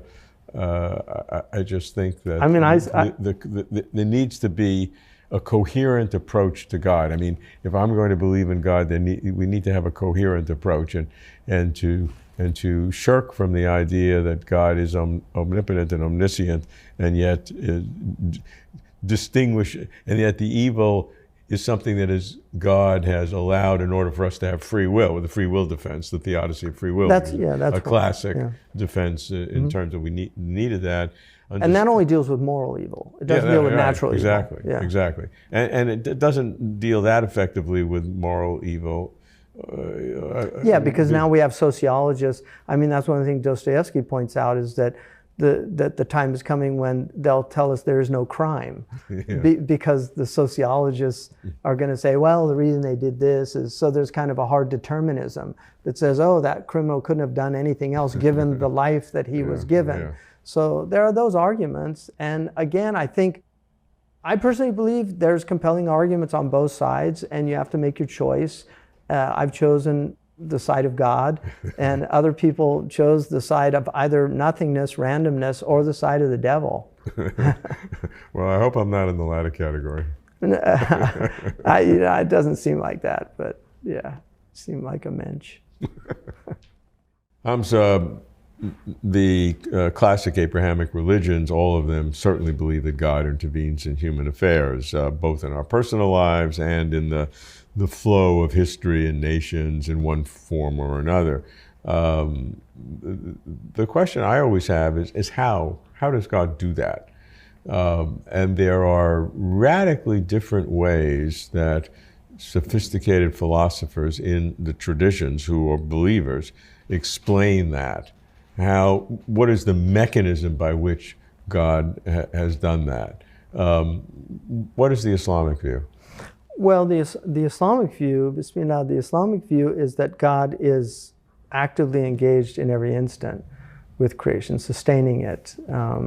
And without that active engagement, that their existence would not be here. The other thing is the providential care, the protection. I mean, one of the things that we see in the world is that generally things are peaceful. And in the vast majority of places, people feel a kind of security in their person and property. Those are great blessings. They can be disrupted, but that in some ways is a proof of our natural inclination to kind of experiencing order. And one of the ideas about any gross disruptions that happen to human beings, the idea like of an earthquake, is there's all this order, and then suddenly all this chaos comes in, but then there's a restoration of order. And that's to remind us that order is the norm, that experiencing order is, and that's one of the great blessings from God. So God, in essence, throws these wrenches in our works in order for us to grow. And always, I've met several people who've been in prison unjustly. I have a friend, Tobias Tubbs, who spent 28 years in prison, African-American, beautiful man. And he spent his time, he said, okay, is this what God wants from me? And he spent his time helping other people in prison. He's helped thousands of inmates who were there for crimes. So a man who was there without crime could help all these people. He chose to do that. That was a choice. And I almost every person I've ever met who's been in prison, and I spent time unjustly when I was in West Africa in jail. That was a horrible experience. But when I saw the notes, I was only 19 years old, but when I saw the notes that my friend who was with me had written, he sent them to me a couple years ago, and I was telling him, oh, this is a great blessing. This only happens to people close to God, like prophets and things like Joseph. He was in prison. Like that's how I was. And I was happy that at 19 I had that vision of the tribulation was actually from God. One of our great mystics, Ibn Atta'illah, said that one of the things that will mitigate the pain of his tribulation is to know that God is the one trying you. And so these are things that we grow from. Like I said, I've met several people who've been in prison, and they've all said to me the same thing: it was the best thing that ever happened to me. And I wouldn't want to go to prison. I hope it doesn't happen to you or anybody I know. But there are people that do get great benefit from actually being forced to confront themselves in a way that they'd never had before. And I think tribulation does that for people. So when God intervenes in the world, I mean, there are several different mechanisms by which God can do that. God is sustaining the world, so at any given nexus, God could change things, can fiddle with the dials at any point in the world if God's sustaining. That's one way. It's sort of an active, proactive, in time kind of reaction to move things. The other way, it says that somehow from all creation, God sort of knew what things were happening so that God could create a world in which he did not have to intervene, but all of the activities that would have occurred, God knew beforehand. Right. Like a deistic type. Deistic, but it's a philosophy called middle knowledge, where God had an infinite number of choices of worlds that you could have. And part of this is to harmonize human freedom, because if God is continually manipulating things, maybe we don't have as much freedom, and to be sure that God's providence is secured so that the outcomes of various things are absolutely 100% known, which, human freedom and God's absolute providence seem like they're philosophically contradictory at first. And so how do you deal with that?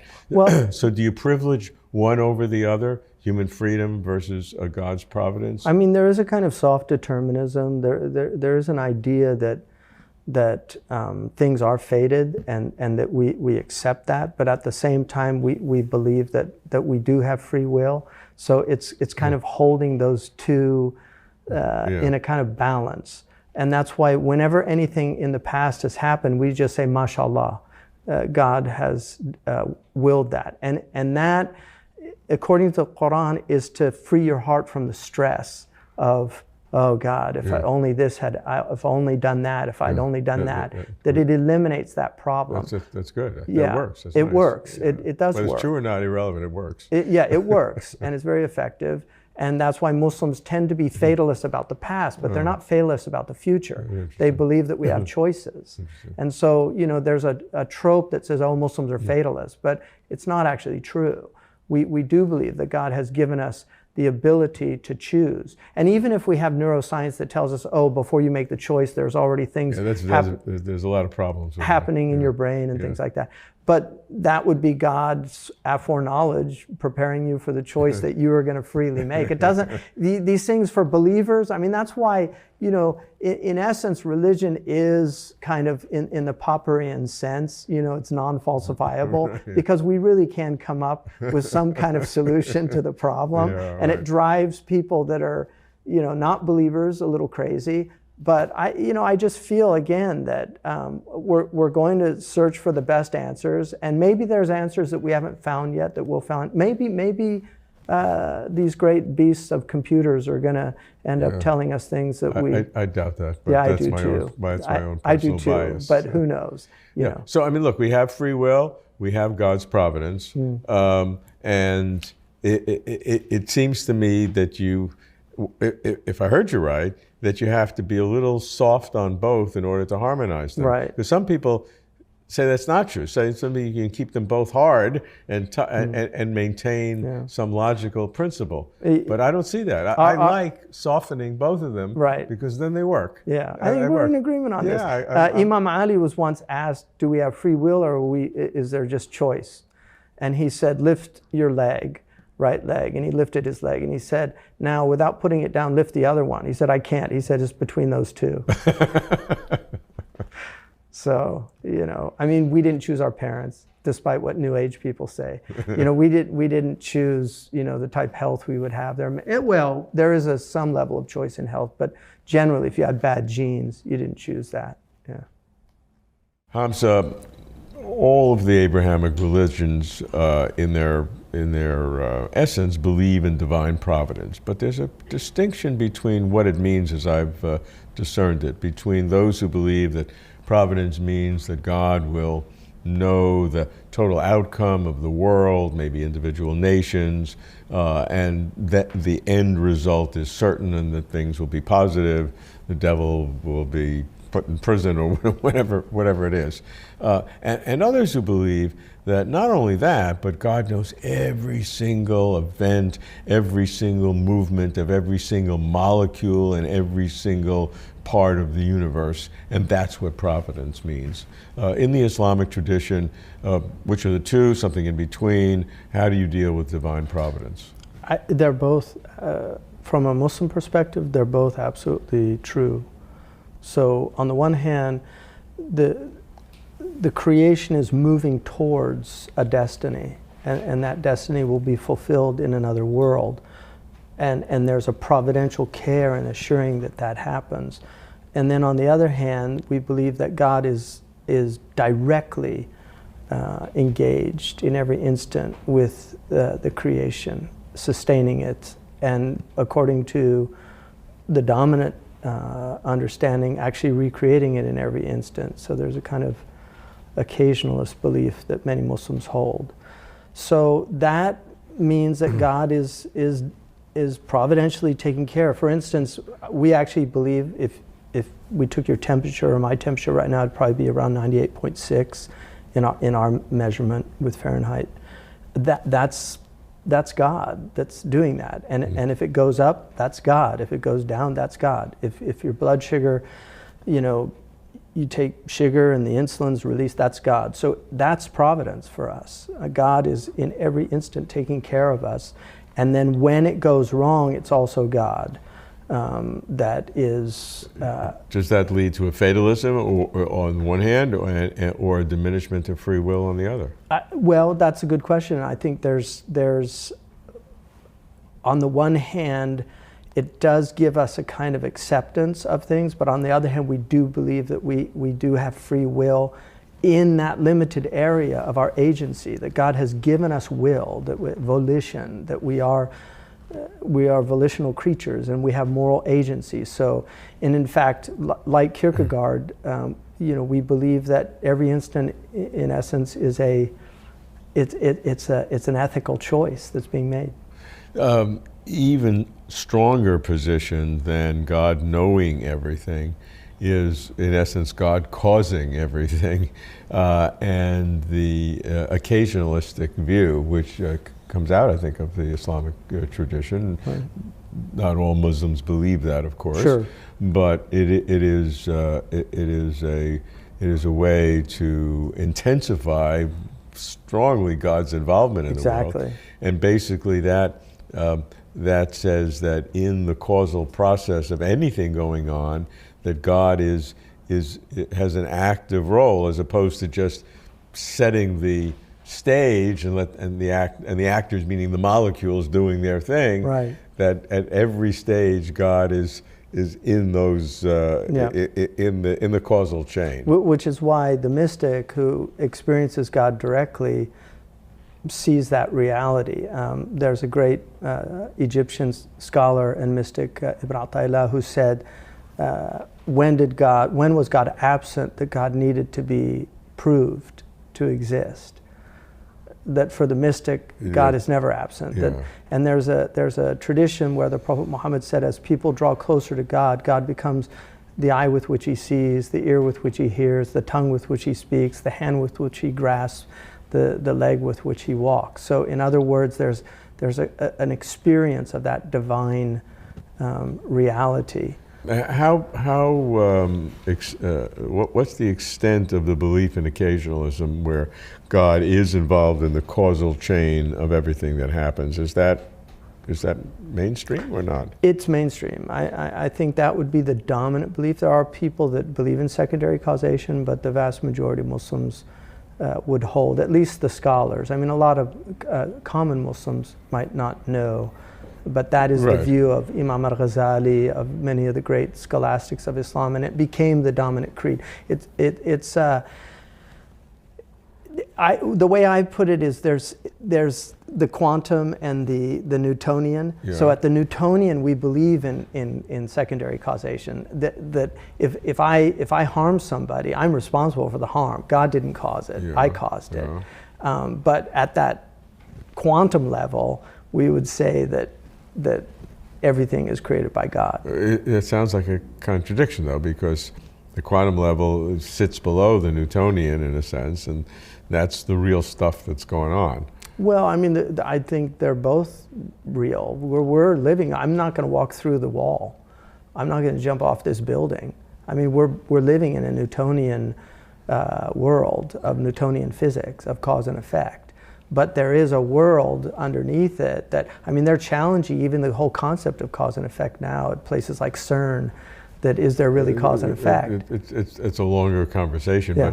but the concept of occasionalism, though, some have said had undermined the process of science, because if God's involved in all the causation, then science takes a lower position in the Yes, in the hierarchy. I don't. That argument does not convince me at all, because first of all, the Muslims, when they were at the height of their certainly their prowess civilizationally, they were at the forefront of sciences. That's correct.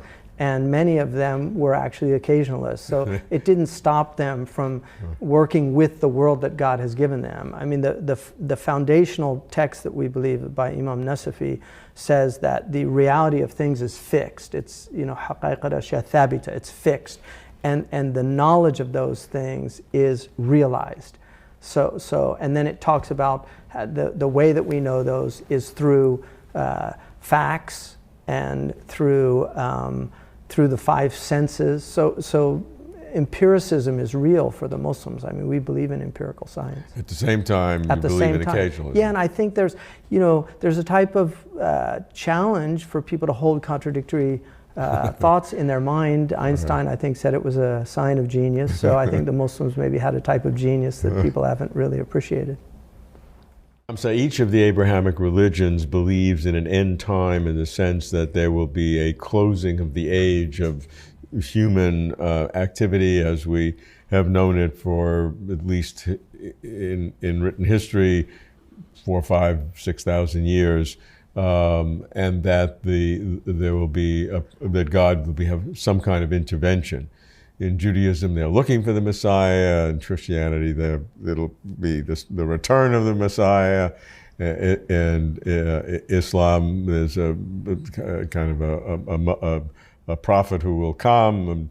I'd like to understand from the Islamic point of view what the end time means, what are the signs that you would look for, and then maybe how it articulates with the Jewish and the Christian view. Sure. Bismillah. So the end times is, first of all, very much part of Islam. In one of the most famous traditions of the Prophet, peace be upon him, he talked about, he was asked by Gabriel, what is Islam? And he gave him the 5 pillars. And he asked him, what is Iman, faith? And he gave him the 6 articles of faith. Belief in God, belief in the angels, belief in the messengers, belief in the books, belief in the last day, and belief in the idea of the qadr, this kind of fate or the measuring out. And then he asked him about the signs of the end of time. Yeah. And he said, the one asking does not know more than the one being asked does not know more than the one asking. And so then he said, then tell me its signs. So he gave the signs, and in our tradition, there's the lesser signs, and then there's the greater signs. So the lesser signs are many in our tradition. I mean, there's really a lot of very specific signs of the latter days, where the Prophet ﷺ said that there would be widespread knowledge. He said inanimate things would talk. He said that you would find men being satisfied with men and women being satisfied with women would be very widespread. He said that people would they would spend their time with musical instruments on their heads, which nobody understood at the time. He said that people would have on their sides, they would have things that would tell them what their family was doing at home. He said that people would travel between the cloud and back to the earth. Many, many signs. He said that metal would speak, nataq al-hadid. I mean, it's very interesting signs. He said that the skyscrapers would, that there would appear buildings that would reach the mountain tops. He said that the destitute Arabs would compete in vying to build bigger and bigger buildings. He literally said destitute goat herders amongst the Arabs would compete to building higher buildings. He also said that there would be wars like the Christian tradition, wars and rumors of wars. He said that that people would speak and their lie would reach the horizon instantaneously. So many, many signs that he told us about. But then there's these great signs. Certainly all the smaller ones, one could say, as you've described them, they're already here today. Yeah, they're already here. And I think many Muslims have felt that a lot of Muslims I've heard, they ask me, are these the latter days? You know, they kind of feel that. They think you know. They think I know. I don't know, but they do feel like you know, are these the latter days? And it's a legitimate question to ask. Seems like it is a legitimate question. In the end, the Muslims believe so. These major signs, we believe in this anti-Christic world leader that comes called the Masih ad-Dajjal. We also believe in the second coming of Jesus, who is we believe is the Messiah that the Jewish community missed, and that he will come at the end of time. So you believe that Jesus' return as the Messiah is a sign of the end times, or that is the end? That's we're almost at the very end. Yeah, when once Jesus returns, but there will be a period. So how does that differentiate from the Christian view? Well, the Christians see Jesus as part of the Godhead. Right. Sure. So, there is a sophisticated Catholic and Orthodox tradition of the dual nature. There are some Christians that believe in the monophysite nature. I think a lot of evangelicals seem to believe that Jesus is God. So they believe that he's coming back as God, you know. Okay, but in the Muslim tradition, but Jesus is coming back. He's a prophet. As part of this process. Any other prophets coming back? No, but some say that Elijah is. There is a belief in Elijah as an immortal. Yeah, that's another Jewish guy in there. Elijah is very interesting. Yeah. How about what I read about I forgot the name, Mahdi? The Mahdi. Mahdi. So there is a belief in the Mahdi. What is that? That's a dominant belief. But there are scholars who believe that there's no Mahdi except for Jesus, that Jesus is the Mahdi. But the dominant belief is that there is a person who comes back and revives Islam and unites the Muslim community when the world's filled with a lot of injustice. And the Prophet ﷺ, he said that Islam would last 30 years as a political phenomenon. Only 30 years. And when his grandson Hassan, that was literally at the 30-year point. And then he said it would become monarchies. And then he said the monarchies would be followed by tyrannies. And the monarchies would be followed by tyrannies, and they would be horrible. And then he said then it would go back to the prophetic model, which Muslims understood to be the Mahdi. It's very strong in the Shia tradition. I think some of the Shia saw Barack Hussein Obama as kind of a sign of because Hussein is held very high in both Sunni and Muslim, Shia, but particularly in the Shia tradition. Yeah. So he disappointed them in the end. I think so. Yeah. So with if the Mahdi comes back, unifies the Islam, is that a sign of the end, or is that the end itself? And it's not the end. No. So the end, eventually, there's an understanding that it will go back to the loss of that prophetic tradition, and then there will be, a terrible war, that happens, a kind of Armageddon type scenario, and then basically the worst people will be left. And then the end comes. And then what happens? How do we make it better? Does God intervene in some way? Or? Just the afterlife. There's a closing of the earth. Oh. Yeah, so the human species comes to an end. Oh, it starts bad, gets worse, and then is destroyed. Is destroyed. So at the end is very different than the Christian and the Jewish tradition, which has God coming back. When Jesus comes back, then he takes over the earth and reforms the earth and makes peace to go out from Jerusalem. Well, there is a period like that, but it's followed. Oh, so then Yeah. it's followed because in the Christian tradition, that is the end, and No. and therefore that's a For Muslims, new that's- beginning, yeah. and that's the permanent, the new heaven and the new earth Here. here. Yeah, we don't believe that. But you said that No, we move to another dimension. so you would have that as a kind of a false hope Yeah. if that happens. So other Yeah. people are thinking it's the ultimate, but you're thinking that. Well, I think there's a lot of, as there's a certain iteration of Christianity that is looking forward to the end times. Oh, sure. We're not. Sure. We're not. Like Muslims don't, like in the Jewish tradition, you should avoid bringing near the end times. Yeah. The Muslims have the same idea.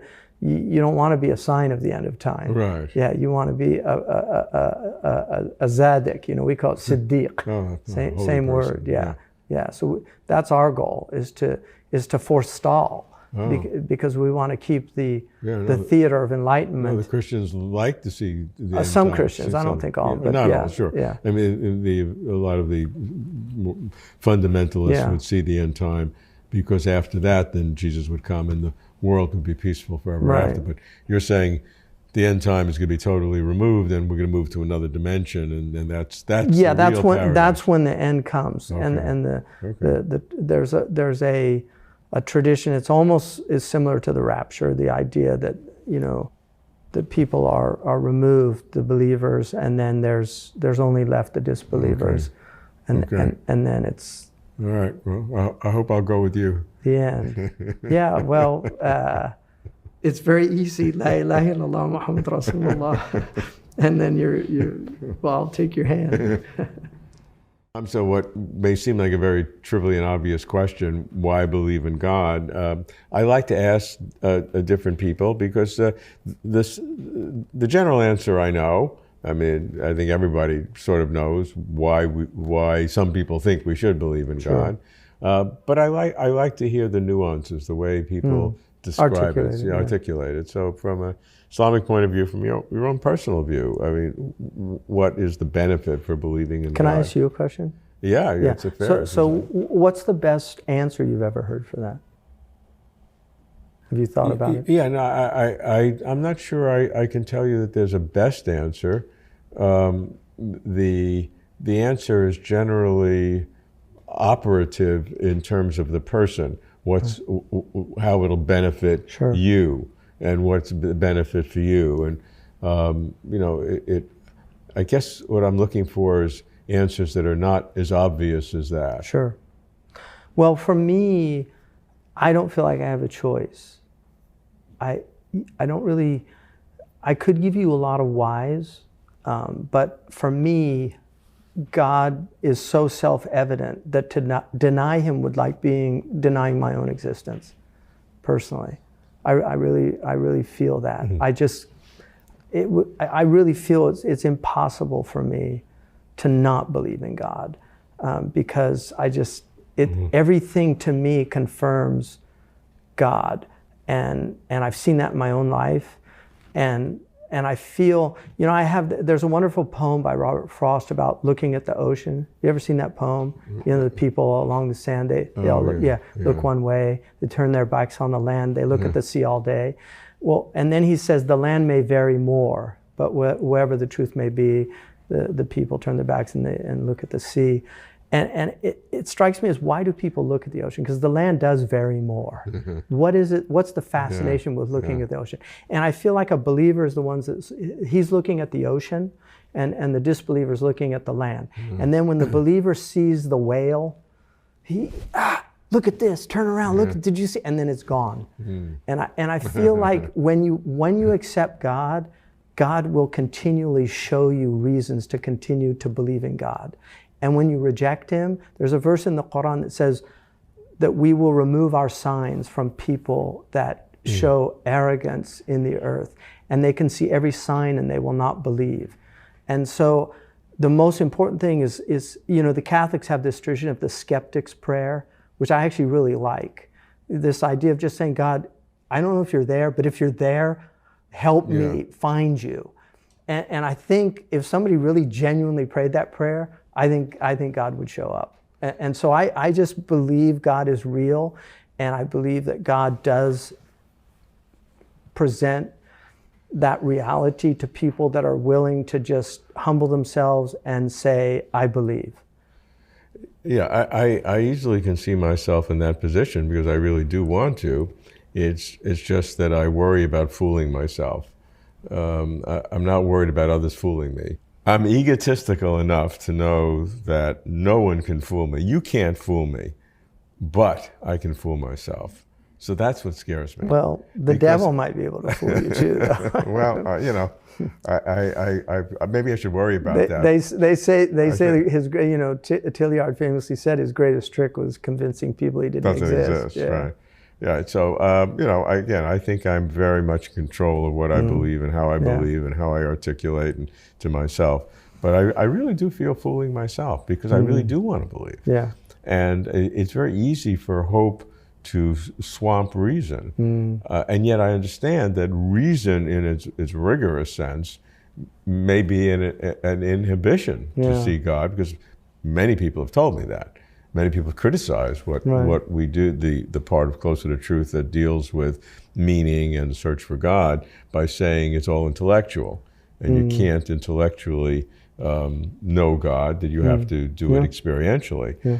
And my comeback to that is not that they're wrong. Right. They may be right, but I cannot discern the difference between the wheat and the chaff, if there's any wheat at all. I can intellectually, but I cannot experientially. Right. And does that put me in an impossible situation where I'm rejecting the only real evidence? Right.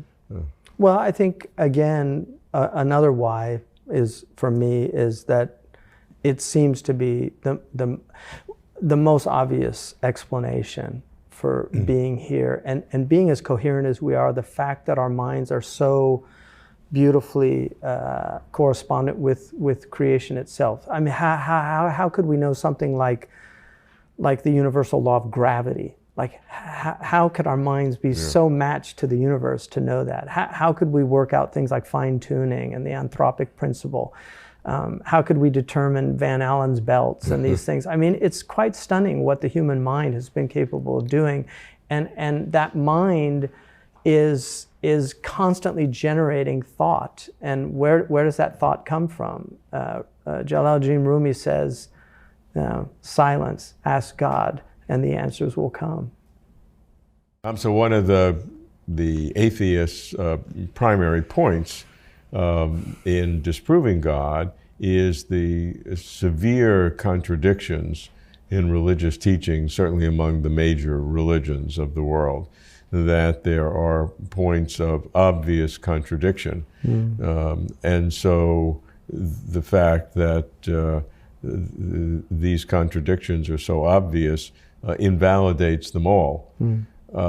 And so we have a choice. We recognize the contradictions. Sure, there are some similarities. They all seem to believe in something beyond the physical. I mean, when you devolve down to the commonalities among the religions, which some have tried to do philosophically, John Hick famously looks to the real. But when you look at the lowest common denominator, you don't wind up with very much. Right. So how do you respond to that? Well, I mean, I would say that one, I personally love religions. Like I've studied religions both academically and also just out of personal interest. So I do love religions. I think there is immense amount of truth in all the religions that I've studied, especially the world's great religions, the ones that have large numbers of people. Yeah. But they obviously, there's difference. There's a lot of dovetailing. I mean, there's a lot of things that we agree upon, but there are differences. So in the Islamic tradition, we're a supersessionist religion. So we do believe that Islam came and abrogates the previous dispensations, but it acknowledges the previous dispensations. If there's differences, it's because they've been changed or altered. That's how the Muslims view it. But Christians as well. And they just had one less to deal with. Right, exactly. But the Abrahamic tend to, the Jewish and the Jewish tradition believes in the Noahides, right? Yes, right, sure. But their their mandate is to rules for teach, the rest yeah, of the the world, no-hides yeah. for the rest. So the 613 is for them, but the Yeah. 7 is for everybody else. Right. It's a lot easier.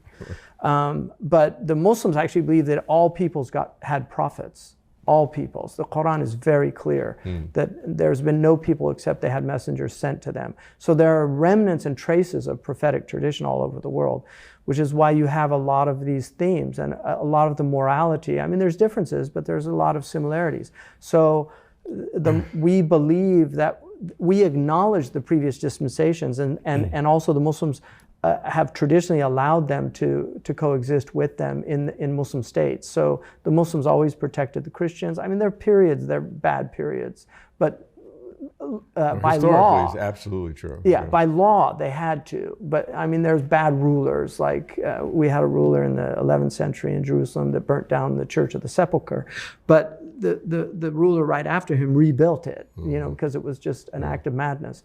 So, and the Christians historically have lived with the Muslims. There's 12 million Christians in at least 8, I think, but closer to 12 in Egypt. The Coptic Christian Church was protected, even though they were persecuted by the Byzantines. So the Muslims have recognized that. The Jewish community, Bernard Lewis wrote a book about how much better Jews fared in Muslim lands than they did in Europe. Yes, for sure. It wasn't perfect. That was a low hurdle. Yeah, good point. Yeah, and it certainly wasn't perfect, you know, but there are periods of great collaboration between the scholastics amongst the Jewish and Muslims. And then also in India, there's some bad periods, but there's also periods where people like Darushakhu, the great Mughal prince of Shah Jahan, who built the Taj Mahal, he actually translated the Upanishads into Persian. And the Upanishads are really consistent with Islamic teaching. Muslims, any Muslim that read the Upanishads would feel like they were reading Muslim commentary. And he actually felt the Upanishads were mentioned in the Quran, Darushakhu. So the first translation of the Upanishads into European language in English was done from Persian, from a Muslim translation of a Hindu text. So I think Muslims have been taught to respect religions, but we do believe that Islam superseded the previous dispensation. So let's follow that. The dispensation we were talking about was obviously the Hebrew Bible, and then the Christian dispensation, which changed that in their perspective, and then the Islamic tradition did that. But how then did the Islamic tradition deal with other non-Abrahamic religions? Right. Because there was nothing to supersede, in a sense, if you're dealing with Hinduism or Buddhism. Right, and a lot of Muslims considered Hinduism, we can't assert it because it's not mentioned in the Quran. The Quran does mention lesser lights, distant lights. Oh. And so the Muslims, many of the Muslims felt, like Al-Baruni did a whole study of Hinduism. And in fact, one of the great Esfarayini, in his book on heresiology, actually has a whole chapter on Buddha, which I wrote about. I have a article called Buddha in the Quran. And he makes an argument that he said, if what the Buddhists say is true, then he's Al-Khidr, which is the green man who's mentioned in the Quran, and Buddha is often portrayed in green jade. In any case, I have no problem believing that these were revelations and dispensations. I mean, the vast majority of Hindus believe in one God. You know, a lot of Muslims think they're idolaters, but a true understanding of Hinduism is actually they believe in this ultimate. I mean, they have the Trimurti, you know, the idea of Brahma and Vishnu and Shiva. So but if the Muslim tradition says that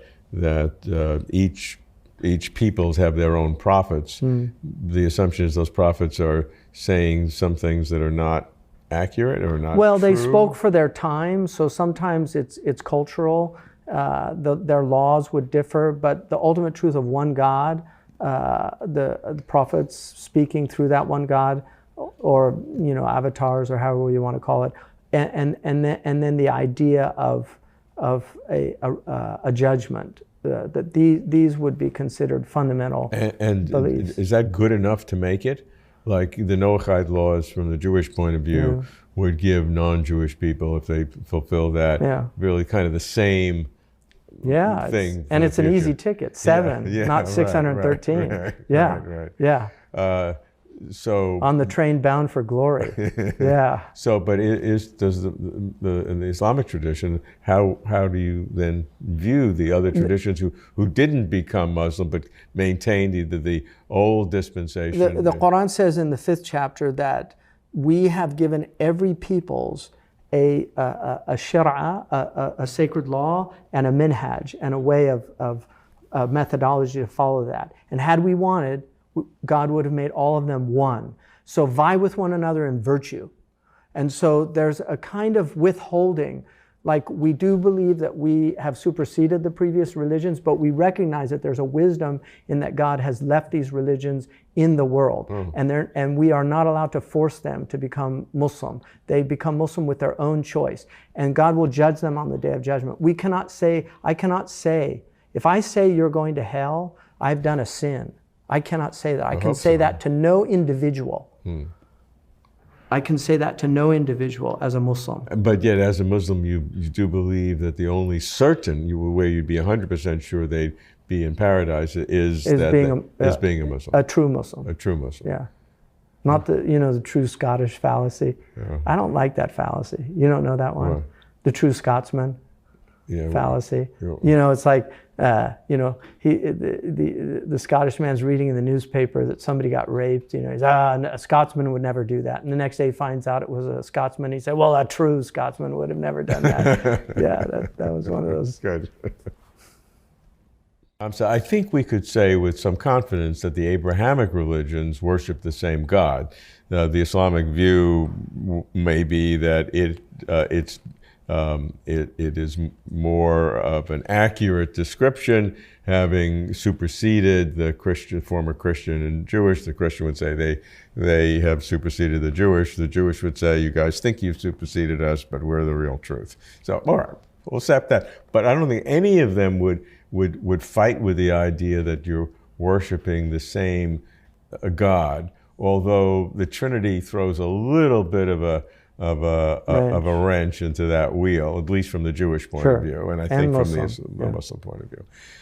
So, question is, do the major religions worship the same God? And there are two questions I have for you to tackle. Number one is, because Christianity has a Trinity, is that the same God that is worshipped by the name of Allah, or the Tetragrammaton, the name of the Hebrew God? Right. Is Allah the same as the Hebrew God, and is Allah the same as the Trinity? Let's deal with that as one question. And the other question is, go further afield, Hinduism and then Buddhism, which really doesn't have a God, but has sort of a cosmic consciousness quasi-God. Right. And Hinduism has God, which is a God that is, this is my words, not theirs, derivative from a Brahman, from a cosmic consciousness, sort of. This cosmic consciousness devolves a God, or God emerges from the cosmic consciousness, but is definitely secondary to this fundamental consciousness. So, handle it. Well, I think Bismillah. I think that one of the things is there's all these different perspectives that people are looking from. There's that famous story of the elephant, the 3 blind men. Right. One of them's feeling, Indian story. Indian story, feeling the trunk, feeling the stump, feeling the ears. And everybody's right. And everybody's right, but at the same time, they're all wrong. Right. So I think God is so beyond anything that we can comprehend. And so all of these languages are attempts to articulate something that ultimately is ineffable. The Tao which can be named is not the eternal Tao. One of my favorite verses. It's a beautiful verse, And so I think for Muslims, Allah, God, and Allah does really mean God. The Christians use Allah in Arabic. So they actually call Jesus the Son of Allah. And people forget that. And Aramaic also. I did not see it, but apparently in the the Passion of Christ, when the figure is on the cross, he says ilah, ilah, which is it's Hebrew, Aramaic, Elohim. This is so ilah in Arabic is God. El ilah, like we have Muslims named Abdul Ilah, the son of the God. So Elohim. So I think Jews and Christians worship the same God conceptually also. Christians worship the same God, but the conception is different. And from our perspective and from the Jewish perspective, it's not a correct perception, because they have made these personas, the hypostases, they've given God three in one. And so for Muslims that's problematic. So we don't believe in God the Father, God the Son, and then the Holy Ghost. And then there's a lot of Christian differences about, does the Holy Spirit emanate from the Father and the Son, and co-eternal. And, we could spend the rest of eternity debating that. So for Muslims, we believe that if we're talking about the Creator of the heavens and the earth, however we conceptualize that, we're talking about the same God.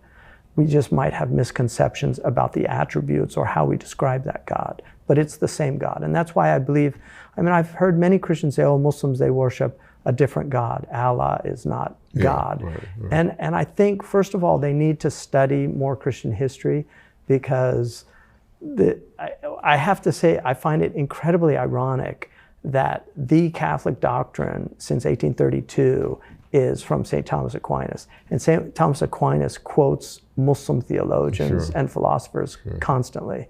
After Augustine, some of the most quoted are Ibn Rushd, Averroes, and Ibn Sina, Avicenna.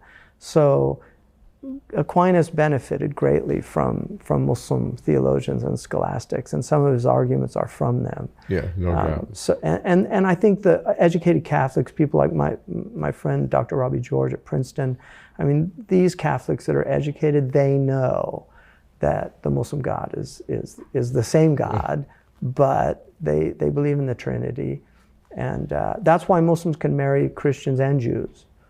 They cannot marry pagans, but they can marry Christians and Jews. So pagan is defined as anybody outside of the Abrahamic faith. Okay. Yeah. Okay. So Hindus and Zoroastrians were traditionally treated as people of the book, like So the dominant opinion of the Muslims is that all peoples are to be respected, even the pagans, and they can live. There is a minority opinion that only Abrahamic peoples can live under Muslims, but it's never been practiced. And so, what about the Hindus and then the Buddhists, who don't even have a God? They have something fundamental that may be something like God, but it's certainly it's impersonal. They have something of ultimate concern, and they do have a sense of reality. Yes. And I think the Pew polls show that almost 70% of Buddhists in India believe in God, and I think a lot of Buddhists do believe in God. I think so. I think so. I think that's so too. I know American Buddhists that believe in God. Yeah, but that's sort of an individual decision, and it's not part of the doctrine. A syncretic approach to. Dr. Thomas Cleary was probably the foremost Buddhist scholar in the United States and greatest translator of Buddhist texts into English. He really saw Buddhism as a technique that all religions could benefit from. Yeah, and a lot do. A lot of people think there's no incoherence in being a Buddhist and a Jew at the same time. Right.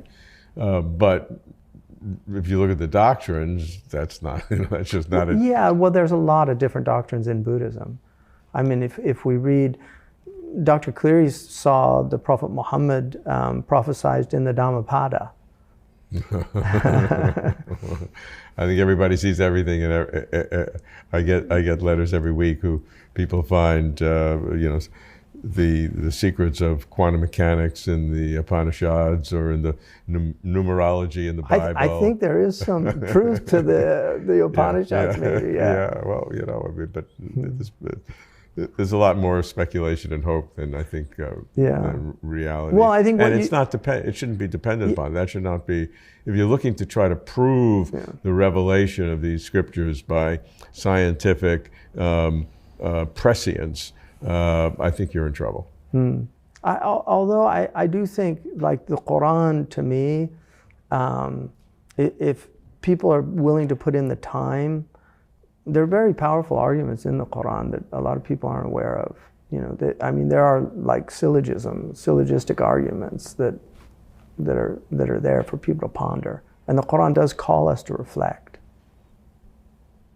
So one way that atheists make fun of religious people is that if God is all powerful, God created the universe and God created the world and all God's all good, this should be the best of all possible worlds. Right. And philosophers, again, mainly in the Christian tradition, go through various complex arguments to show that that's not an effective atheistic argument, because creating the best possible world is a logical impossibility. Right. Because whatever you can imagine is the best possible world, I can add one more sentient being who goes to heaven or whatever, and that's a better one than that you have. You said that's the best, then I can add another one, and it goes on, and so it becomes logically impossible to have a best possible world. I think that was Aquinas' view. Yeah. Is that a legitimate question to ask? If God had a choice, some say that God didn't have a choice, but most Abrahamic deep thinkers believe that God had a choice. God did not have to create the world, that God created the world out of love and a desire to share his godness with other sentient creatures. I think that's a dominant theme in all the Abrahamic religions. Right. And if that's so, why didn't God create? You'd have to assume God created the best one, or God created an infinite number of ones, and we just happen to be one of them. Right. Well, there's a very interesting Voltaire's Candide, making fun of Professor Pangloss going all over the world to find out, is this the best of all possible worlds? I mean, he was making fun of German philosophy. But he ends up in Turkey, and they find the Sufi, and then they go to the Sufi and ask him, is this the best of all possible worlds? And he gives them quite a harsh remark. And then they see the Turkish man eating the sherbet and just at total peace. And then Candide says, what's the secret of life? He said, tend your own garden. And so they end up doing that, and every once in a while they have their debates. But I think there's a lot of truth to that, tending our own gardens here in this world. In terms of being the best of all possible worlds, there's a famous statement that is attributed to Imam al-Ghazali, لَيْسَ فِي الْإِمْكَانِ أَبْدَعْ مِمَّا كَانَ, which means something like, there's not in this contingent world a more wondrous world. And his books were burnt in Andalusia for saying that. So the Muslims of Spain actually burnt his books and rejected that statement. But I think... Why? Because they thought that it was a kind of heretical statement to suggest that God could not make a more perfect world. Because that seemed to limit the power of God? Yeah, I think they misunderstood the statement, because I think what Imam al-Ghazali was saying was that for serving the purpose, this is the best of all possible worlds. For serving God's purpose in creating the world, that this is the best of all possible worlds. It serves that purpose. But the paradise is infinitely better than this world that we're in now. But it's the best world we have for now. And so we have to take care of it. And I mean, one of my father's teachers, Mark Van Doren, once said that he didn't like didactic literature. He loved literature that just presented the world as it was. And he said Shakespeare loved the world. He loved the world with all of the characters, with Iagos and all the good characters and the bad characters. He loved it all. And I think he said in the way that God must love his world that he's created, with everything in it, because it is perfect in that way. And there's a verse in the Quran that if you look to the world, you will not see any flaw in it. And then it says, return your glance and look again, and you will not see any fault. In other words, if you're seeing a fault, the fault is in you. And there's... So that's an argument that this is the best possible world. Yeah, exactly. And so there's a wonderful tradition where the Prophet Muhammad said that when you wake up in the morning, if you find good, then praise God. But if you find other than good, then blame only yourself, because you're not seeing the good. God looked upon the world and saw that it was good. And so it's all there to serve a purpose, especially for the believer, because we're accepting whatever God presents to us with a submission. So may God give you good health, but if I was afflicted with some disease, as a believer, I would hope, I don't know how I would react, but I would hope that I would react appropriately, which is to accept the tribulation that God's given me. And I mean, it doesn't mean I can't work to treat it if I could, but I should still accept it with a submission. And so I think from that point of view, everything in the world is good for the believer. Are we forced in our theological commitments to say that this is the best possible world that God could have made for the purposes that God has, even if we can't understand it? Are we forced to that conclusion? Is there I don't think so. Yeah, I don't think so. So what's the alternative? What would be the alternative then? I mean, I think we could conceive of many things in our minds. We could conceive of... No, we can conceive, Yeah. but I'm asking, if you compare a better world would be that instead of being 5'6", I was, 6 feet tall.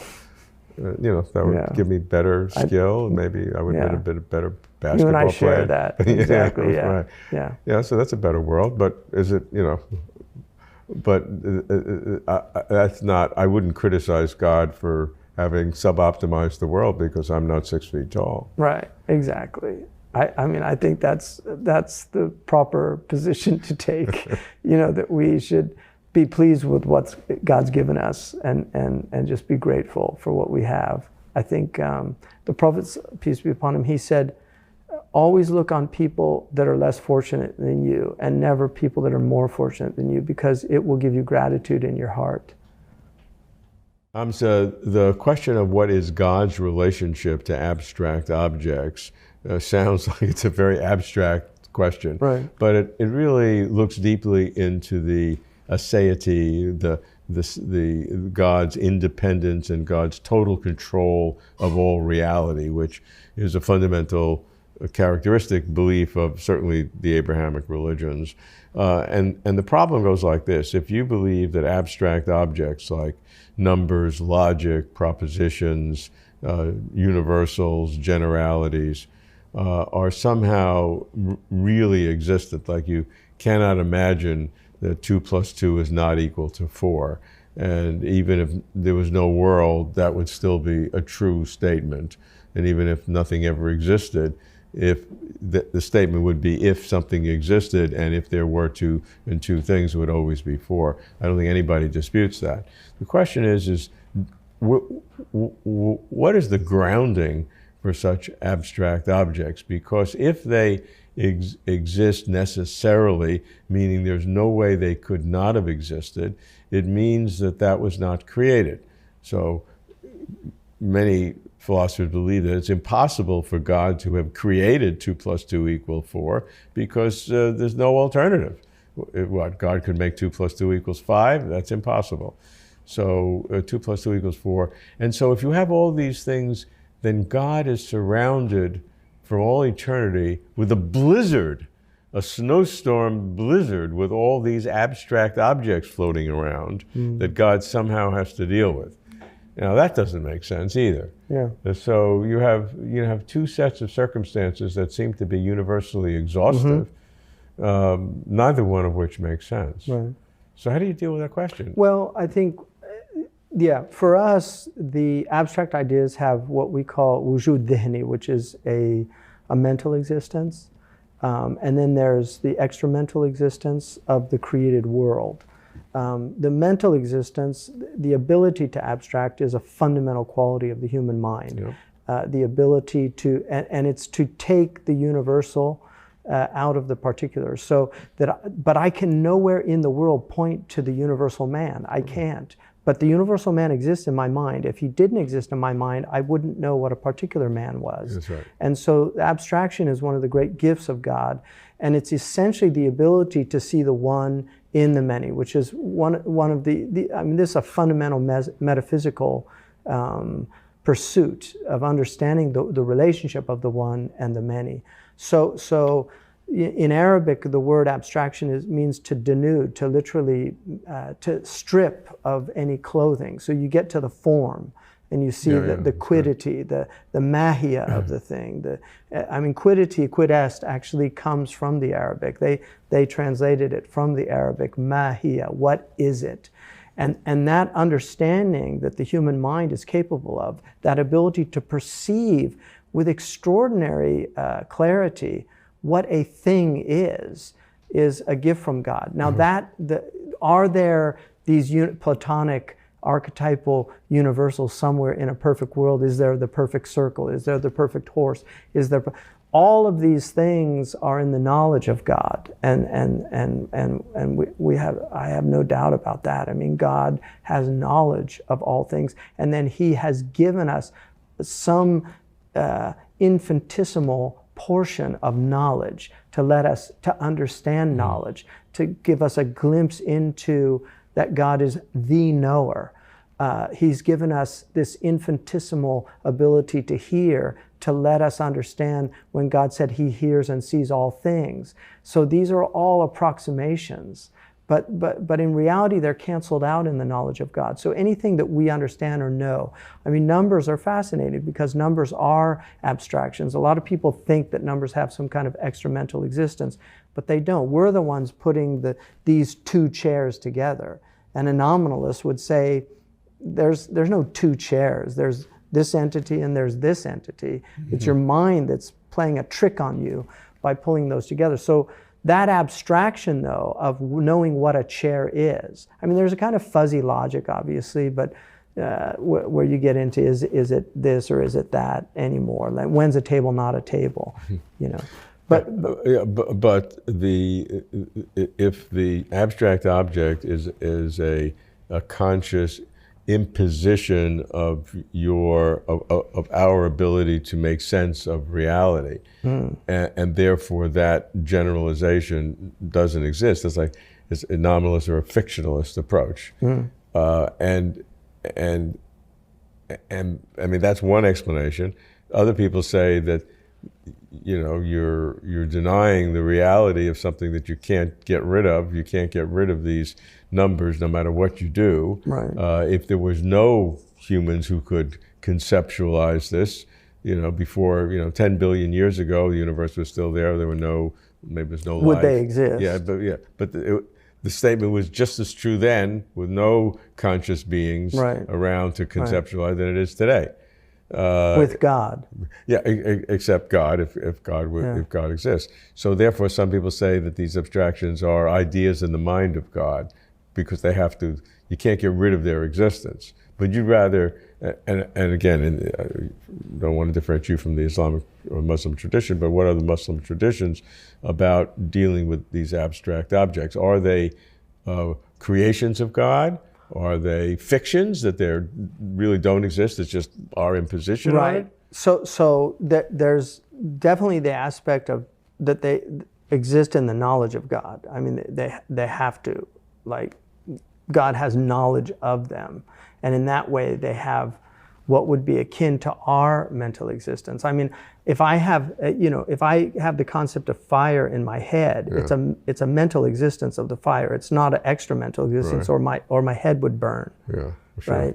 Right. So God has knowledge of all the abstractions, but He has given us the ability to abstract because He wants us to see the one in the many. He wants us to see the one behind the multiplicity of this world. I mean, one of the reasons why the Muslims were so obsessed with tessellations is because they go on for infinity. So it's this kind of replication. And so all our mosques are filled with these tessellations. A Russian scientist, mathematician, worked out there were only 17 possible infinite tessellations. 14 are in the Alhambra Palace. Wow. So that's the one and the many presenting itself geometrically to people, to see that. And so, but again, it's seeing the one, universus, seeing the one out of the diversity is the ability of, that's why we're muwahidun, we are makers of one. The only way we can communicate is through abstraction. The only way we can say these words is because we've abstracted their meanings. And all of the particularizations of the world are understood through abstraction. We couldn't talk about, I need a cup of coffee right now. If somebody didn't have the universal concept of a cup of coffee. Mm-hmm. So it's quite stunning. I mean, abstraction is fascinating, it's important, and it's what gives us our minds. Hamza, the Islamic tradition is very rich in its geometric architecture, in its mosques, especially the great mosques. They're just marvels of architecture. What is it about that architecture that creates a sacred space? I think that sacred space is a very interesting concept. Sacred space, and there's also sacred time. So for instance, every religion has times that are more important for the religion than other times. In our tradition, the Prophet ﷺ said that the whole world has been made a place of devotion for me. The whole earth. He said masjid. He called it a masjid, a place, a mosque. So the whole earth is a mosque. And this is why Muslims, like Christians, worship in the church. I mean, they can pray in other places, but their worship is in the church, the Jews in the synagogue. So the Muslims can pray anywhere on the earth because the whole earth is a mosque. So in that way, the whole earth is sacred space for Muslims. And then there's sacred time, like Ramadan is a sacred time. So what makes it sacred? I mean, the first thing and the most important thing is that in our belief, God has designated these places and these times to get closer to Him. There are certain times, like the Prophet Muhammad said, that the last third of the night before dawn is the night when somebody is closest to God. And I once saw an amazing a man who does Zen bows, the archery bow. He was a Japanese man, and he said the only time he could make it was the hour before dawn, because he said it was the time when his ego was absent. And he said that the degree with which his ego was in the bow, there was a defect in the bow. And I just thought that was so interesting, because that would resonate with a Muslim, because that time is, anybody that spends time before dawn, like that hour before dawn, will know the special time. And most people are deprived of that time. Just a very beautiful time. Dawn is a beautiful time. Seeing the dawn emerge is a wonderful thing also. So these are really important. In terms of mosques can be very simple. They're not meant to be have any graven images. It's very important. That's why geometry became a kind of sacred art of the Muslims, and calligraphy. So you will find in mosques both calligraphy, which is celebrating the word, because it's abstraction. Neil Postman wrote a wonderful book about the danger of images and amusing ourselves to death. And in the second chapter, he talks about the Decalogue and the importance of not making graven images, because he said, if God wanted a community to abstract, and to abstract the greatest abstraction, which is an understanding of reality, then He would not want them to be distracted by images. And so, Plato also understood that, this idea of having these, that we're already divorced once from reality. So if we add images to it, now we're twice divorced. And they're very distracting. And one of my favorite definitions of evil is from Franz Kafka, who said evil is whatever distracts. And one of the things about pre-modern peoples, the word in English, distracted, means insane. Bethlehem was the hospital for the incurably distracted. And so the modern world is a distraction. So sacred space is meant to remove distractions. And that's why it's very important for that space to be a kind of empty space. One of the things that when the Roman emperor, I think it was Hadrian, one of the Roman emperors, when he went into the holiest of holies in the Jewish temple, he couldn't believe there were no idols in it. It was an empty space, and he couldn't understand it. He was like, what's going on here? What are you worshiping? No thing. And even when we talk about God, even though it's permitted to use thing for God to avoid no thing, the word in Arabic for thing means that which, literally means that which was willed into existence. So a thing is already a created phenomenon. So God is beyond thingness in that way. How about the art itself in mosques, specifically the great mosques, with incredible tessellation are these geometric patterns that cover it and just give you a feeling of great space and Right. great movement into beyond that which you can see. Well, geometry was generally an obsession with the Muslim civilization early. Euclid was translated 34 times into Arabic, more than any other language, 28 times in Latin, but 34 times in Arabic. It was a fundamental text that was taught in all the colleges and madrasas of the Muslim world for centuries. And the reason for that is, well, one of the fundamental reasons is it gives you these demonstrative proofs. So it has a type of rationality that shows you in abstraction that there are things that are real and can be proved to be true. You know, QED, that it's been demonstrated. And so they love to put this sacred geometry in their mosques to remind people of this other dimension of reality. And one of the things that we're seeing now with fractals, and as we go deeper, we're seeing all these geometrical patterns. I mean, snowflakes themselves, it's just stunning. The pilgrimage itself, when we go on Hajj, there's a circle around a square, a cube. You make a circle around a cube, then you go on a straight line back and forth, and then it ends with the point on the day of Arafat. So all of the geometrical forms are there. The polygon, the circle represents that which has no beginning and that which has no end. So it's often been a symbol for God, for God. So you see all of these different images. How did the tessellation begin as a process? Was that an innovation, and then? Well, I think there was some tessellation from previous civilizations, no doubt. But the Muslims developed it in a way that, I mean, people that study tessellation study Islamic art. Of course. Yes. Is there a theological meaning to it?